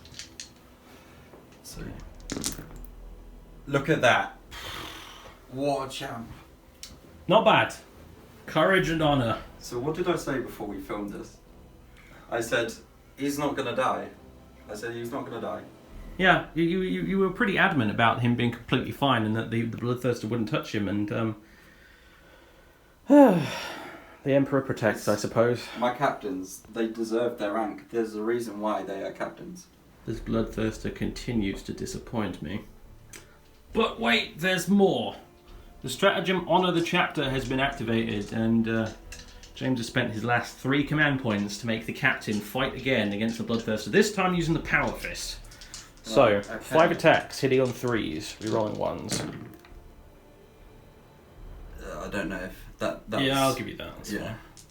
Okay, so that's a lot of hits. Alright, you're going to be strength 8 with that, so wounding on 3s. All wounds. That's not good. It's -3 AP. Yeah, so 5-up demon invuln save. I need to get something crazy here. I make 1 save, 3 go through. That's going to be 3d3 damage. Come on. Where are those 6s? Oh. So 3, 4, 5, 6, 7 damage. 7 damage. Ouch! Should have done that the first time round. Right, with that epic fight phase concluded, I never saw that coming, I really didn't. We now have the morale phase, and the only unit that has any morale to worry about is this unit of Bloodletters. Now, whatever I roll here, the unit is wiped out because of morale, because they've taken 20 casualties in total. However, because of the demonic icon, if I roll a 1, they won't fail the morale check, and reality will blink, and I will get more Bloodletters back. So if I roll a 1 here... Oh, yes! Roll a 2, so close. Yes. Okay, so this unit's wiped out. They are gone. Oh, he's definitely gone. However, they're gone for now, but, you know, us word bearers, we're pretty good at summoning demons, as it turns out, so I'm afraid... You don't have to kill them to win. You don't have to kill them to win, but I'm thinking if that Bloodthirster, you know, totally fails again, which is very likely. He only gets 2 attacks now on his current bracket of health, which is a bit awful. I might have to summon a unit of Bloodletters to swamp your captain with. We'll see what I get on the summoning roll. It's going to be interesting. I don't have any command points left at this point, so I can't use the Word Bearer's special summoning stratagem, which would have been really nice, but... So this summoning roll could potentially be quite dangerous for me, actually, because you can take mortal wounds if you summon improperly, so to speak. So that's going to be interesting. But yeah, that's it for the Ultramarines' turn. They've wiped out these Bloodletters. They've done just monstrous damage to the Bloodthirster. The shooting phase wasn't so good, but their fight phase has been magnificent. So, Wordbearer's turn 3 coming next, and we're in a bit of a tight spot right now. We're getting to the point where I think it's more of a question of survival than smashing the filthy sons of Guilliman. Damn their eyes. Let's see what happens.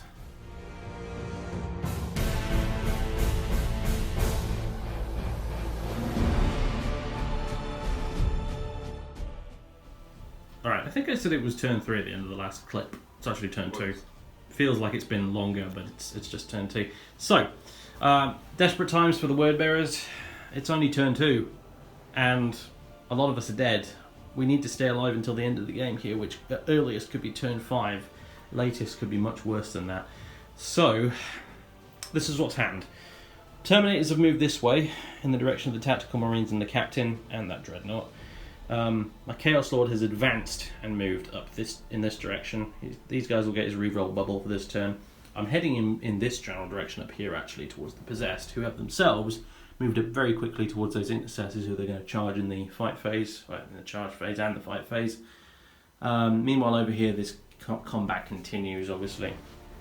And at the other end of the battlefield, these remaining 3 Chaos Marines and this 1 champion left from that other squad have moved towards those Inceptors who we're going to shoot at and then hopefully bash a few faces in, maybe. We'll see.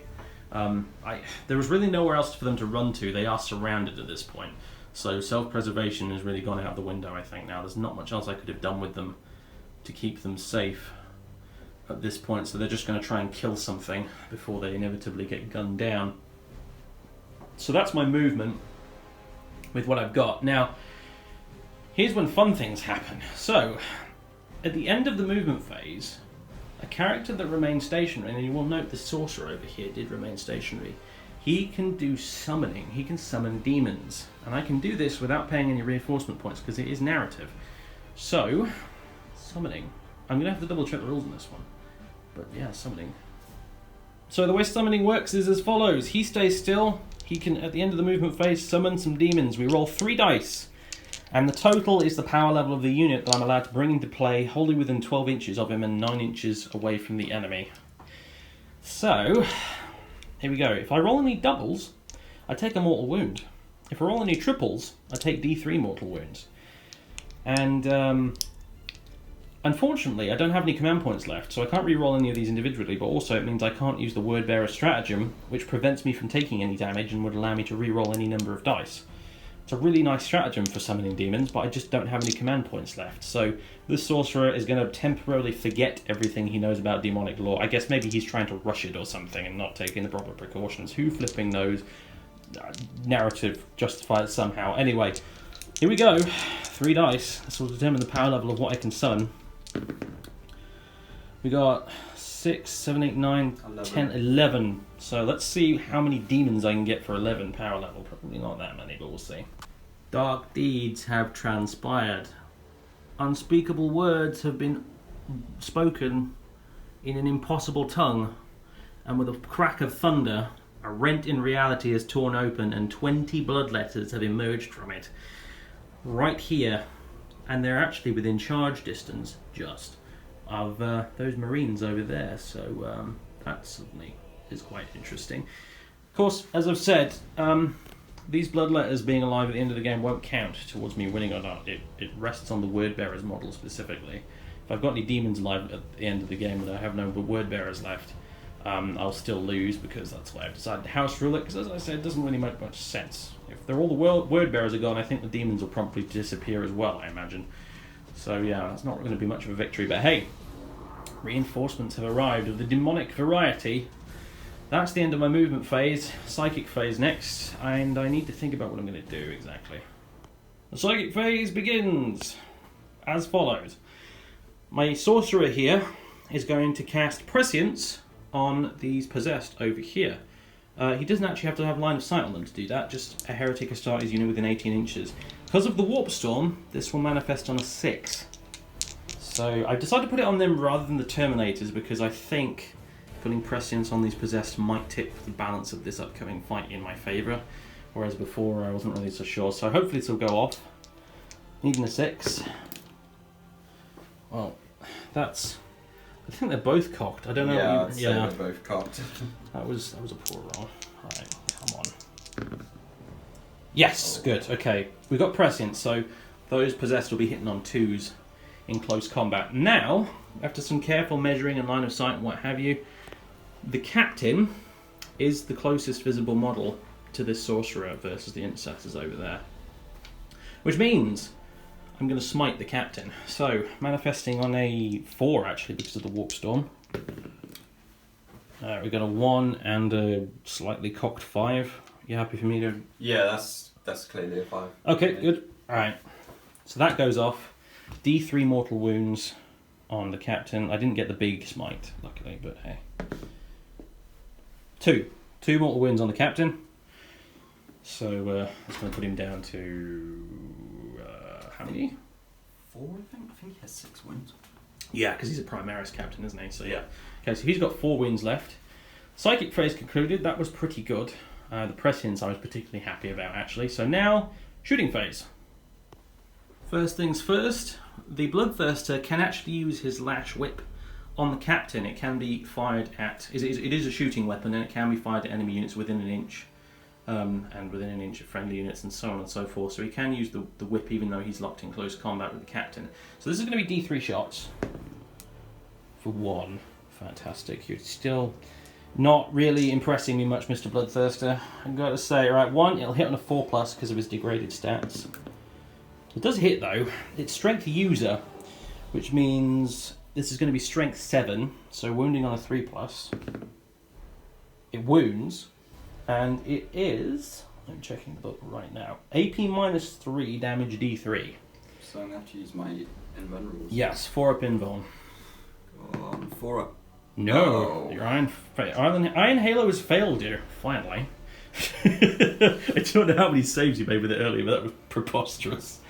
I mean, heroic, courage and honour and all that, yes, good old Ultramarines. So, D3 damage, 2, that's a 3. No. So another 2 wounds off him. He's got 2 wounds left. Maybe the Bloodthirster can finish him off. When he should have died last time. Will he die a martyr, or will he defy the odds again with his saving throws? We'll find out. He'll live. He's fine.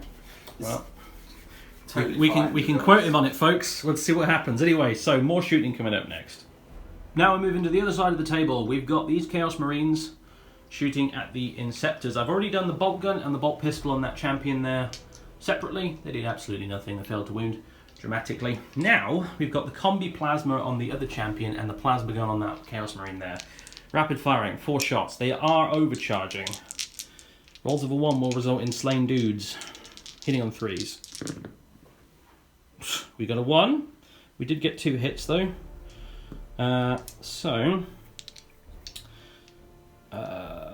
Yeah, strength 8 for overcharged plasma, I believe. Yeah. It's going to be windy on 3s either way, so. Okay, 1 wound. AP -3. So their normal save is 3+, Yep. isn't it? 6 up save. So If it goes through, there's a dead Inceptor. Oh no! Dead Inceptor. Dead Inceptor, which one's... And you can die as well. Sorry, your plasma gun exploded in your face. Alright, Terminators now. They're the final shooting unit I think I've got. And they're going to be shooting, well, splitting fire. They've already split fire. They've shot their combi bolters at these tactical marines and killed one. We did that off camera because I didn't think it would do much, and it didn't really. Now, we've got 3 combi melters, which are going to be shooting at these intercessors up here.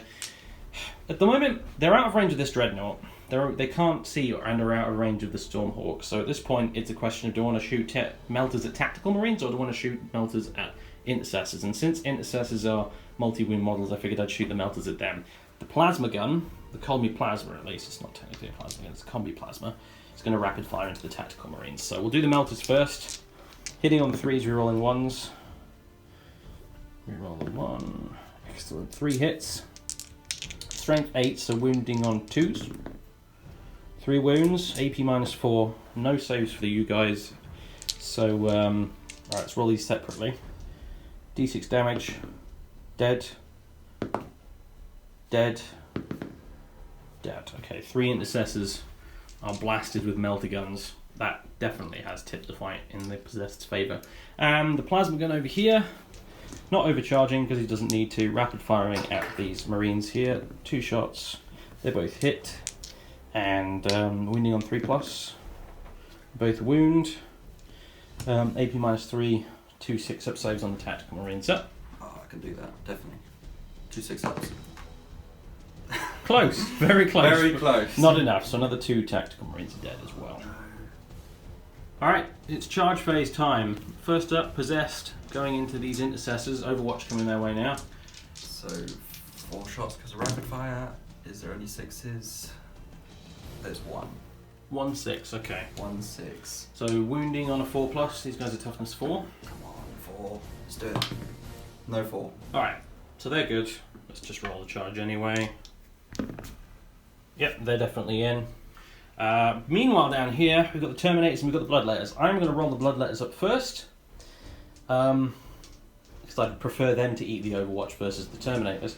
They're going to charge these tactical marines and the captain, so I'm multi-charging here. I'm going to need a 10 to get into the tactical marines. If I can somehow manage to snatch a double 6, or use my pilot move to get in there, I might be able to put some hits into the captain, which would be really sweet. But it's quite a demand, really. This is the 9-inch charge usually is bad enough, but this is the 10 I need for these guys, so I'm not expecting much.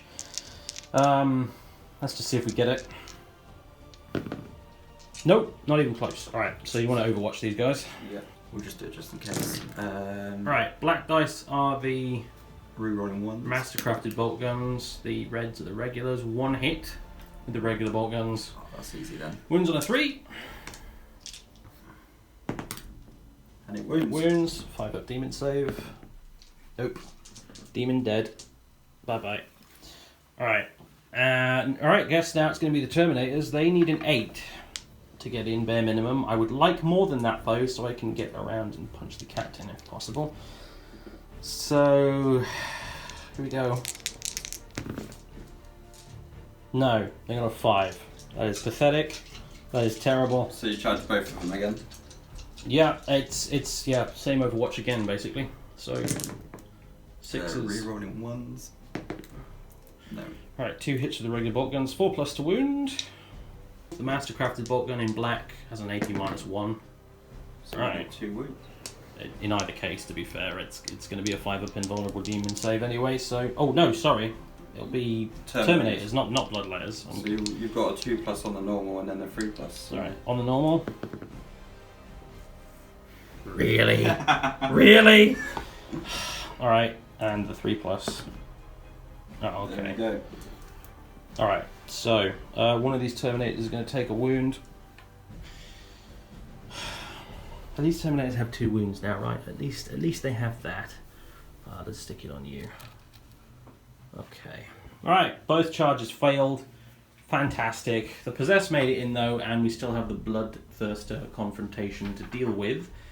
These two, I hesitate to call them squads at this point, but this little two gaggles of Chaos Marines are now going to charge these Interceptors. Inceptors, that's the one. Interceptors is Grey Knights. Anyway, do this squad first. Do they get 6, 7, 8? Yeah, they're in. This lone champion gets a 5? I don't know if that's going to make it in. We'll measure it up in a second, but first Overwatch. So I'm just going to shoot that one because... Yeah. So I need a hit on 6s. Oh, you got some. Hit. That's 2 hits. Alright. And I'm wounded on 3s. Yep. So that's 2 wounds, minus 1 AP. Ouch. Alright. 4 ups. No. And they both die. Both dead, which means he gets to take Overwatch as well. Okay, so I do them shots again. Okay, so I hit on 6s again. And there's a 6. Alright, wounds on 3. On a 3. That is a wound. Oh. Minus 1 AP. Oh. Hey, he lives! The champion lives! No. But I don't know if his 5 inches charge has actually made it in, so let's check. After some very careful measuring, 5 inches was just enough to get him within an inch of them. So he's going to be pummeling into them with his power fist. Let's see if he can do something epic. Now it's this lone aspiring champion here, having a go at both of these Inceptors. He has 2 attacks for 2 Inceptors. He hits on 4s, he'll wound on 3s, AP minus 3, D3 damage. He could theoretically kill them both, but of course now I've said that, I have in fact jinxed it. So let's see, roll to hit on 4s. Yep, there you go, Hit. 1 hits, but still I might be able to kill 1 at least, right? Hopefully, wounds on a 3. Ah, forget it! So Whatever, man. I get to hit back. You do. So Yeah, how many attacks has he got? 2 each, 2 probably each. because Primaris. Sergeant gets the 3rd one. Alright, 5 attacks then. So hitting on 3s. Oh, what is that? We're either both really incompetent or we're both really excellent close combat combatants. We're just parrying everything. I think it's strength 4 for Inceptors. Yeah, it will be. Yeah. So wounding on a 4. That is a It wound. wounds. 3 up save. He makes it. Alright, that battle will continue. At least until the Ultramarines fall back and fill him full of lead. But hey, it's nice to dream, right? Okay, it's the Possessed wheeling into these Intercessors now. Same procedure as before. They get D3 attacks for the unit. Oh dear, only 1 attack this time. So there is 1, 2, 3, 4, 5 of them left. Sorry for the wobbly camera work there. So 5 attacks, hitting on 2s thanks to prescience. 2 1s. Are you kidding me right now, dice gods? Alright. 3 plus to wound, because strength 5. Oh, We no. drop another 1, and that's 2 at AP minus 2, so 5 up armor saves. And you make one of them takes just 1 wound, it's only damage 1, so we've killed nothing over there. That was me thinking I had that in the bag, not even slightly. So that's proper disappointing. So speaking of disappointing, look who's fighting next. Oh, except he's not actually, because I get to fight back, don't I? well, we did charging units first. That was a charging units, and then because it's my turn, I pick a unit, and then you pick a unit. So it is the Bloodthirster next. Here with a grand total of 2 attacks, and I need to check if his weapon skill is degraded at all. Okay, with his current damage bracket, he only gets 2 attacks. So 2 attacks, they do hit on a 2+ though, and 6s make extra hits. So this is the point where you need to redeem yourself, you big useless red bottle of rage. There we go, so that's an extra hit. So that's 3 that go through. Now with Skull Reaver, he'll be wounding on, let's see, wounding on 2s I believe, yeah, strength 10. So yeah, and then 6s will cause D3 mortal wounds. So if we can get another 6, please, that'd be really nice. Yes, we do. D3 mortal wounds. He's dead. The captain is dead from the mortal wounds from Skull Reaver. Finally, you killed a model, you stupid bloodthirster. Oh, he's gonna die next turn. Yeah, he's probably going to get shot immediately by the Stormhawk. But the valiant Ultramarines hero captain has, in spite of everything, still fallen. But what a performance. I mean, wow. That guy needs a name and some purity seals and some promotions and stuff, if you ask me, mate. I'm sure I can sort him something out, but he didn't kill him at the end of the day, so... I expect more of my men. It's a bloodthirster, man. You gotta give him credit where it's due with that. I think if that was anyone else's bloodthirster and not my useless one, he would have probably killed him straight away. So, but anyway, yeah, that's my fight phase done. And I'm disappointed and a little bit relieved, but mostly just disappointed. I get to hit back. So yeah, you do get to hit back with these 2 intercessors here. So. That'll be, if you've got the sergeant still, you have, so that'll be 5 attacks. 5 attacks, hitting on freeze. Yep. Oh, that's a couple more misses than I wanted. Join the club. And then toughness 4, strength 4? Yeah. No, strength 4, yeah. 4 plus the wound. Oh, there's 1 wound though. Okay. There's 1 wound. 3 plus save. Roll a bloody 2. Of course I have. Alright. I'll stick a wound on one of these guys. They do have 2 wounds each. Thank heavens for small mercies. There we go. Alright, that really is the fight phase concluded. And now we need to figure out if there's any morale. Well, that concludes Wordbearer's turn 2. The assault phase was not brilliant. And, well, we did get lots of demons, which I guess is nice. The captain over there is finally dead.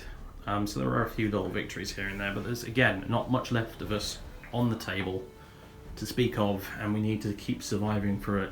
Man, like another 3 turns at least. This is rough. But no morale test to make. Some casualties were taken by the Ultramarines, but not enough to provoke a morale test. Well, they'll all provoke morale tests, but none that they will not automatically pass. So it goes over to them. Ultramarines turn 3 now. Brace yourselves, boys. There's lots of bullets coming your way.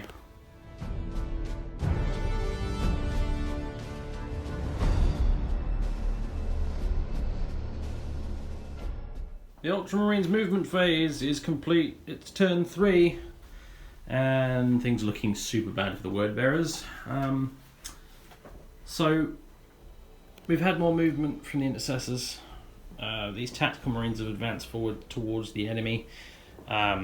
We've had reinforcements arrive as well. The scouts over here have all stayed put, but Devastators have returned on a 4+. This Dreadnought is back on a 4+. These Hellblasters are back on a 4+, which is super bad news. There's no restriction on them having to be 9 inches or more away from enemy units as well, which means that effectively he was able to pop up right there next to my Sorcerer. So my Sorcerer's probably had it. As is possibly my Chaos Lord as well, so that's not great at all. We're surrounded. We're probably going down. I think this is it. The writing is on the wall. It's just a question of dice, basically, at this point. I think if the Ultramarines can whiff enough, we might at least last another turn.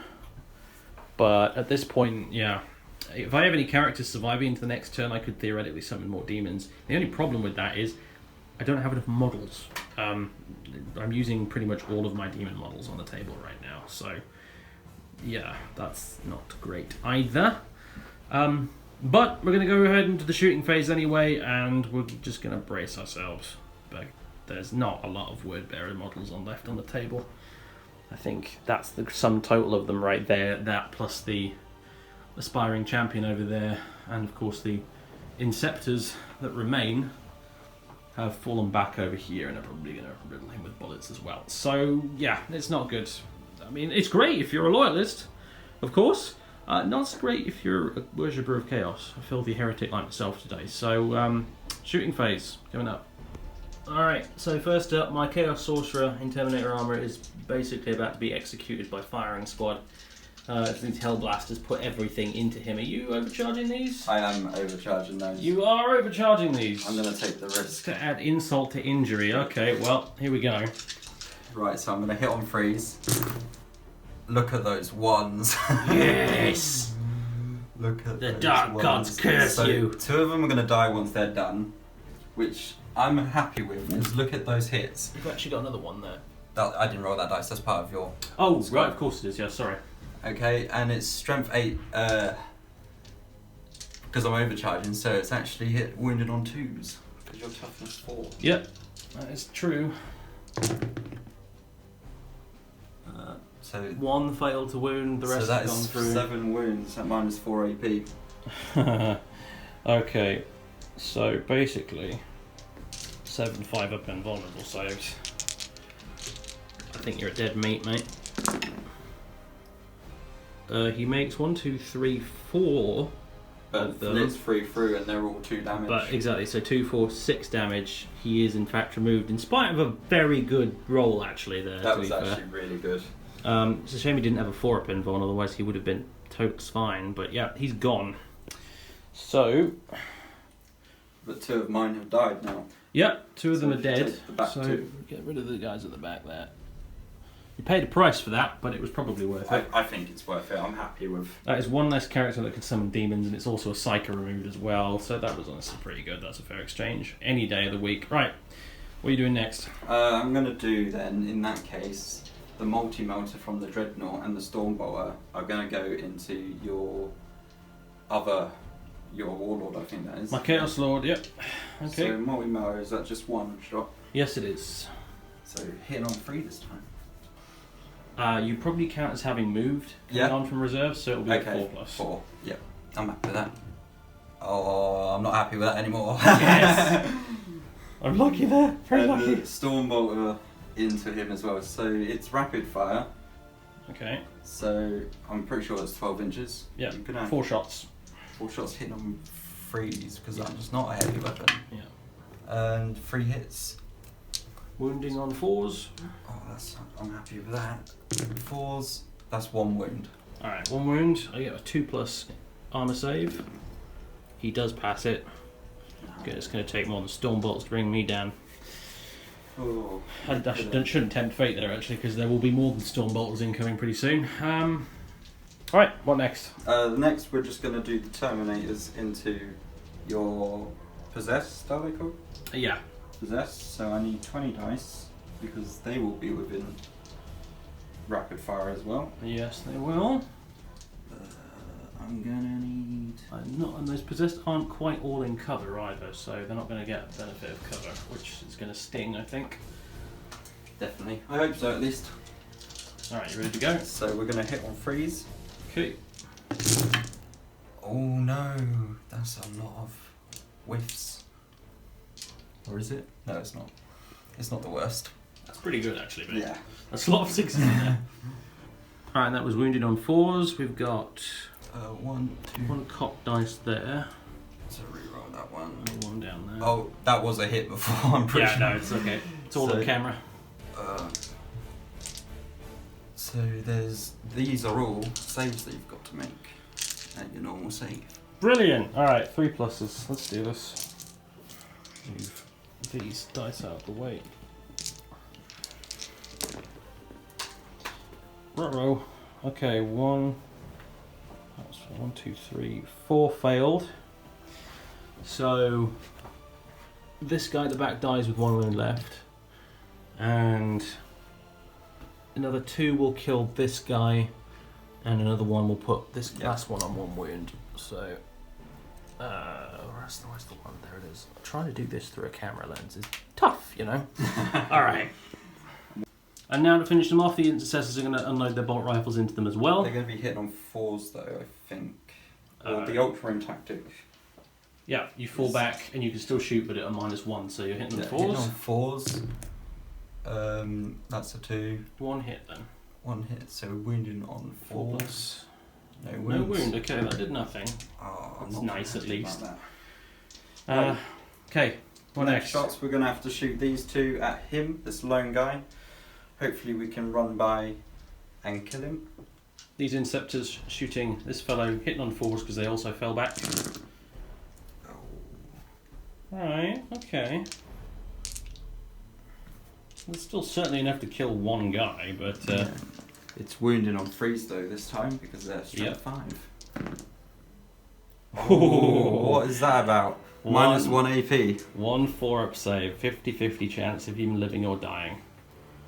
How much do the Dark Gods like this guy? That's the question. Not enough. He is dead. He's had it. These intercessors now shooting at these possessed over here. So we're going to be hitting on 3s. And 4 hits. then wounding on 4s. Yep. Oh, what are we counting as cocked or? I'll give you that. That's a wound. It's a wound, -1 AP. 4 up.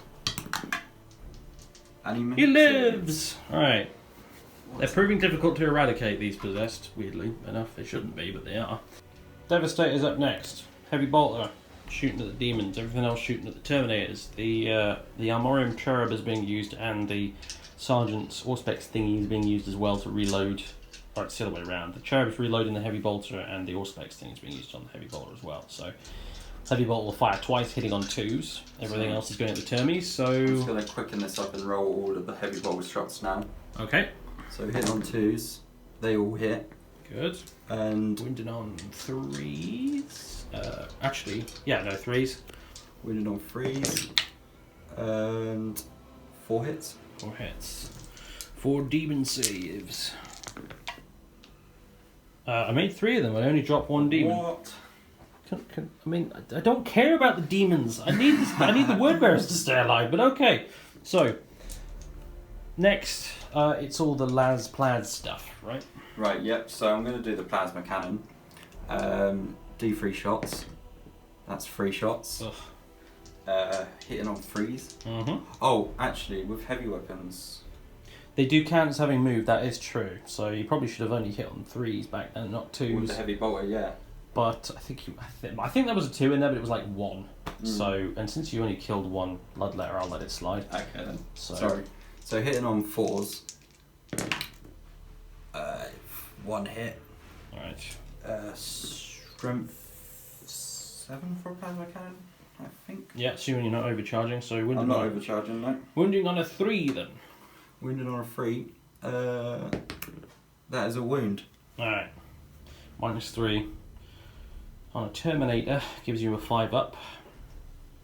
Regular Terminators need a better invulnerable save because definitely. they have a 5 up invuln that never gets used because they only ever get shot at with stuff that's AP -3 99% of the time. No, Like, there's only like a handful of AP -4, 5, 6 weapons in the game. So they need a better invuln save. Anyway, so he lives though, that's good. So let's go with las cannons. So 2 shots hitting on 4s. 1 hit. 1 hit. Strength 9, toughness 4, so Yep. it's 2s, right? 2 up to wound. That He wounds. wounds. 5 up invuln. Oh, That's cocked. What do we get there? 4. That's a 4, so I'm Yeah. not sure if... Yeah. I think he's had it. Roll a d6. How much damage? D6. Although actually, I've got 1 with 1 wound left as it is, That so takes him out then. that'll just be him dead. Okay. Okay, so now Tactical Marines Captain put some bolt rounds into the demons and killed a few. Frag missile from the scouts killed a few more, and then the snipers shot at the Terminators. They did get 1-6 on the wound roll, which means that's a mortal wound on the Terminators, and then I got 2 armor saves of 2+. Do you want to guess what I rolled? Yeah, that's what I rolled. So that's 1 Terminator dead, another one on a single wound. This is not looking good, guys. It's just death by 1,000 cuts right now. So let's remove. Oh gosh. Let's remove you and put a wound on this guy. And now it's Sergeant Tellion's turn to shoot. 2 shots. Hitting on 2s. What are they? Boxcars. It's a sign. Strength 4, I'm pretty sure, yeah, it's strength 4. So hitting 4s. He doesn't get a mortal wound on 6s, but it's -1 AP. Right. 3 up save. Of course! Of course! Alright. Goodbye to you as well then. It's annoying because that gun actually does 2 damage. The dice gods are displeased with me today, it seems. That's not good. Oh. And now for the final nails in the coffin. This dreadnought here is going to open fire at these Terminators. So 2 last cannon shots to start with. He hasn't moved. So 3s, rerolling 1s, but both hit. Strength 9, toughness. So it's 2s. Yeah. They both hit. -3 AP, so you've got your invulnerable. -3 AP. Yep. 5 up. No. And how much damage do they do each? D6, so, well. 2 wounds each. Yeah, you've killed another 2 Terminators, I'm afraid, so let's get rid of you and we'll leave the champion alive. That's a bit grim, that is. And finally, crack missile. Crack missile as well, I'll go on then, fine. Hitting on 3s, rerolling 1s. Rerolling 1s. Hits strength 8, I think, on a crack missile. Yep. Yep, so 2s. Wounds -2 AP. Okay. So you got 4. Hey, and you make it. Terminators need to be toughness 5, man. Right. They really do. It's just, among other things, I still have one more thing to they shoot. should be toughness 5. But anyway, that's by the by. I don't want to rant too much here. So you've got more? Oh, of course, yes, the big Stormhawk. Alright, that's coming up next. That wasn't actually the final nail in the coffin. It turns out this is going to be the final nail in the coffin. The last talon and the assault cannons are going to be shooting at this lone Terminator champion left alive. The Sky something missiles... Skyhammer. Skyhammer, thank you. Are shooting at the Bloodthirster all the way over there, and it's going to be brutal. Assault cannon shots into the last Terminator. So we're going to hit on 4s. And that was... You have no right to complain at this point, sir. Yeah, I'm going to complain. Alright. But it's strength 5, I think, assault cannons. I think it might even be strength 6 actually, but either way you're wounded on 3s. 3s. That's 2 wounds, -1 AP. Alright, 2 3-ups. That about sums it up, doesn't it, really? Alright, 1 wound on him. The last talon will probably kill him off now. Yep, hopefully. I've got to hit it first. I think you should, frankly. You should stop playing with your food. Just kill him. So, 4. And it misses. Great. But now we've got the Skyhammer. Alright. Skyhammer was 3 shots. Yeah, and this is shooting at the Bloodthirster over there. 3 shots from the Skyhammer missile launcher, hitting the Bloodthirster, hitting on 2s because he's a flying unit. So they all hit. It's strength 7, toughness. Toughness 7, so 4s to wound. 4s. Ah! What? That makes me happy. That makes everything worth it, almost. Alright, so I think that's your shooting done, is it? That is all of my shooting. All of your shooting. Are you going to be doing any charging? Well, you can't shoot them, so I might as well try and charge that unit, and it gets in within 8 or 7. Okay. Yeah. And then other charges, I'm not going to charge anything else.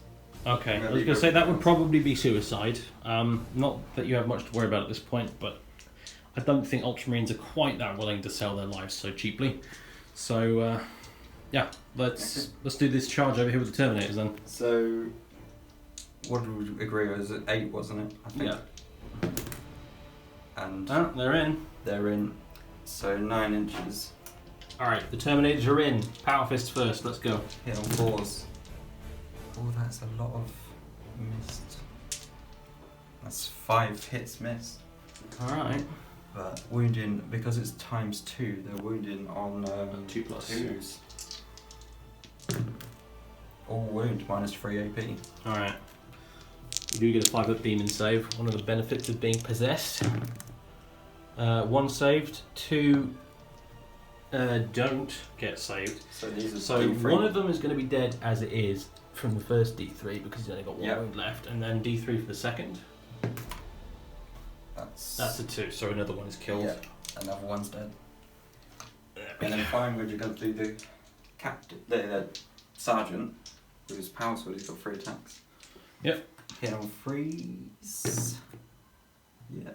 3 hits. It's normal though, so it's strength users, so it's 4 plus 4s, yep. No wounds. I survive, I live. I live for now. That's Alright. not good enough. So, I guess I fight back now. So, D3 attacks for the one guy left. He gets 3. Oh, mate, can you kill some Terminators for me? That would be an amazing way to go out. Alright. Let's get rid of that. Hitting on 3 plus. Ooh, Prescience is still on them. I don't know if that still applies in this turn, actually. I think it's a whole new turn because I went first, didn't I? So it might go... Yeah, but sometimes psychic powers apply until your next psychic phase, so I need to check this. Alright, I'm glad I checked that because, as it turns out, Prescience does last until my next psychic phase, so he will be getting 3 attacks hitting on 2s. And I've rolled 2 1s, that's the story of my life, really. Okay. One hit, wounds on a 3 plus, strength 5. It does wound, AP minus 2. 4 up save for you. So 4 up, so He won't kill any of them, it only does 1 damage, so... Yeah, one of them takes a wound. It's the bottom of Ultramarines turn 3, and this is how it stands. They've all but completely executed the remaining Word Bearers. There are 3 Word Bearers Marines remaining on the table. 1 possessed, 1 Terminator champion with a single wound left, and my Warlord, Tenebris. Also your demon. Well, he's not a Word Bearers model though, so Yeah. he's a demon. Okay. Yeah. So that's my point. So here's the thing. I'm pretty much ready to concede at this point. However, the Word Bearers are zealots. They don't know when to quit, and they're going to make one final charge, smash whatever they can. And I think at this point, this possessed days are numbered. He's not going to survive his own fight phase at this point. He's going to get mashed to bits by those Terminators. Meanwhile, we've got these 2 guys left. So what's going to be happening, I think, is make a glorious charge into these tactical marines here. The warlord here, he's probably going to try and bash that dreadnought. The bloodletters will probably just charge into the tactical marines as well. Or maybe I'll move them up here and try something there. I'll see if I can get the bloodthirster in range to kill something. And then that'll be it. And I think at the bottom of my turn 3, at least this is what Lord Tenebris is planning. He's going to just vox in his coordinates, hit the teleporter, and get back out of here, back to his flagship. Because the Ultramarines have swarmed them. The ritual has failed that they were trying to conduct here. And the only thing he can do right now is try and save his own skin, I think, after one final glorious charge in the name of Lorgar, in the name of Chaos and the Dark Gods. Try and kill something before he leaves. So that's going to come up next. I'll get along with my movement, so it's going to be a bit of a short summary. But let's do this. Word Bearers turn 3.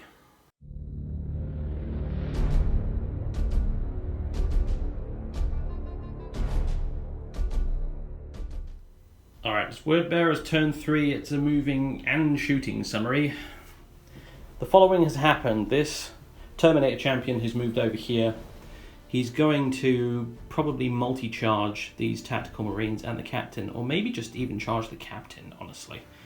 Try and earn some glory by taking this Ultramarine captain's head before he dies. Perhaps, probably not, but we'll see. I found his chain fist does 2 damage a pop, so he has 3 attacks. He might be able to do it. Meanwhile, over here, the Chaos Lord has moved up. He's going to run straight at that dreadnought. He has fired at it with his combi melter, taken 4 wounds off it, so that's not bad. Likewise, this guy fired his combi melter at these tactical marines and eviscerated one of them with it. The Bloodletters have moved in this direction. They want to try and make the charge in here and help damage that dreadnought. I don't know, they might even be able to get in with the Hellblasters, but I'm not sure. And the failure Bloodthirster, this disgrace to the name of the Blood God, has limped slowly in this direction. He's swung his lash whip at this dreadnought, failed to do any damage with it, of course, and he's going to attempt to charge in there as well, but quite frankly at this point I think Tenebris is aiming to take the glory from this useless fool, have a greater demon for himself before he teleports out, but we'll see what happens. So yeah, that's movement and shooting done. Obviously the possessed has stayed exactly where he is. I think he's lost to lost to the gods right now. He doesn't even care. He's just in a berserk fury. He's going to try and kill some Terminators and probably won't pay. So, Charge is up next. Let's do... Question is, who do I want to eat the Overwatch from? The Dreadnought? Probably not my Warlord, because that would not be good. You know what? Maybe this Bloodthirst can actually do something useful for once. He can eat the Overwatch. I could do with the Bloodletters, but... This guy has earned nothing less than to be shot in the face by a multi-melter at point-blank range on Overwatch, so... go ahead and do it. So, hitting on 6 for the multi-melter. Doesn't hit. Doesn't hit. But we've got the Storm Bolter. Yep. Hitting on 6s. No hits. No hits, okay, so 2d6 for the charge range. 4, 5, 6, 7. That will get him in, I believe. Let's move you over here. Okay, he's made it in there. Now, for my Warlord. Definitely in. And these Bloodletters. I'm going to have to do some measuring up for these guys. Alright, I've measured it up. The Bloodletters are going into the multi-charging into the Dreadnought and the Hellblasters. The Dreadnought can't shoot at him because he's locked in combat, so he can't Overwatch basically. The Hellblasters can though. We've already rolled the Overwatch for them and they missed everything. So we need an 8 to get in here. Corn's number, they fail, naturally. Oh dear. Alright, moving over to here, a 6-inch charge is required for this champion to make it into the captain. So the captain's going to Overwatch with his mastercrafted bolt gun, I believe. 6s. Nope, nothing. Can we make the 6-inch charge? Yes, we can. 10. That'll do it. Hello there, Sonny. Can we kill this captain? Can we take some glory, salvage something from this defeat today? It's head smashing time. We're going to start with the champion here who's made his charge into this captain. He has 3 attacks with his chain fist. They hit on 4s. Oh dear. Alright, no glory for you, sir. Just going to wound this captain, hopefully. So it's strength 8, so wounding on a 2+. He does wound. It's AP -4. 4 up Iron Halo save. Yeah, I think you're good. Alright, so no glory for you. Sorry, mate. Meanwhile, over here, the Chaos Lord is going to smack this Dreadnought in the face before the Bloodthirster gets a chance to, and he's going to use the Accursed Crozius, his relic weapon, to do it. And I am afraid I'm going to have to go check what the stats for that thing actually are.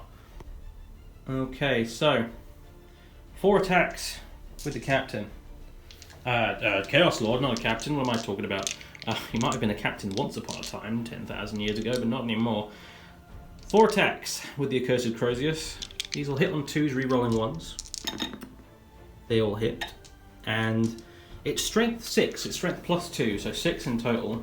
So we'll wound on 5+ against the toughness 7 Dreadnought. However, the Cursed Crozius does have the special rule that you can re-roll all failed wound rolls with it when targeting an Imperium unit, which that definitely is. So 5 ups, re-rolling all fails. Ooh. Okay, 2 6s, so re-roll these. Alright. 2 wounds. These are AP -2 and a flat damage of 3 each, so if they both go through, that Dreadnought is dead. So -2? Yep. So 5s. They're dead. They're dead. It's dead, I mean. It's dead, yeah. Does the Dreadnought explode? Oh, right, so hopefully... No, it doesn't. It does not explode. Lord Tenebris, in his rage, in the name of chaos, in the name of spite, in the name of his Primarch Lorgar and the Long War, he has charged in and smashed that Dreadnought right in the sarcophagus with the Cursed Crozius, and it has gone straight through and mashed whatever's inside. Certainly done some serious damage anyway, and that Dreadnought is removed. The Bloodthirster is left standing there like an idiot, because he deserves it, quite frankly. And that, my friends, concludes the end of the entire round 3 of the battle. The end of Wordbearer's turn 3, and there's nothing else we can do at this point. Well, he could attack, try and get a kill. That's true, actually. We do have the Possessed. I'd forgotten about him. So, a bit anticlimactic this, but he gets 1 attack. It hits on a 3+. It does hit. It wins on a 4+. 3+, actually, because he's strength 5. It wins, AP -2. So I need a 5. No, 4. 4+. Yeah. Oh, I mean. Okay, he puts a wound on the Terminator. and I think he kills that last one there. Yeah, probably. Whereupon I think the rest of them will probably dogpile on him along with the intercessors, because this battle is over, folks. This champion, and well, actually, would you like to fight back against this champion and put him out of his misery? Right, so he's got 4 attacks. Oh, whoops! I just shook the whole table. That's fine. It's a portable table, so it's kind of wobbly. Right. Okay. So I'm hitting on 2 3-rolling ones. Oh, that's cocked. Right, and that just landed. That's why it was. Slay this traitor. Okay. Delusions So of grandeur. +2 to my strength because it's a relic blade. 3 So ups. freeze. Yeah, that's 3. Okay, so that's -2 AP. 4 ups. He fails it. He's dead. He's not going back to the battle barge. So, there it is. The possessed is probably going to be left behind in his madness. And the bloodthirster and the bloodletters are going to be sent screaming back to the warp. This bloodthirster in particular, I don't think the blood god's going to be very happy with him.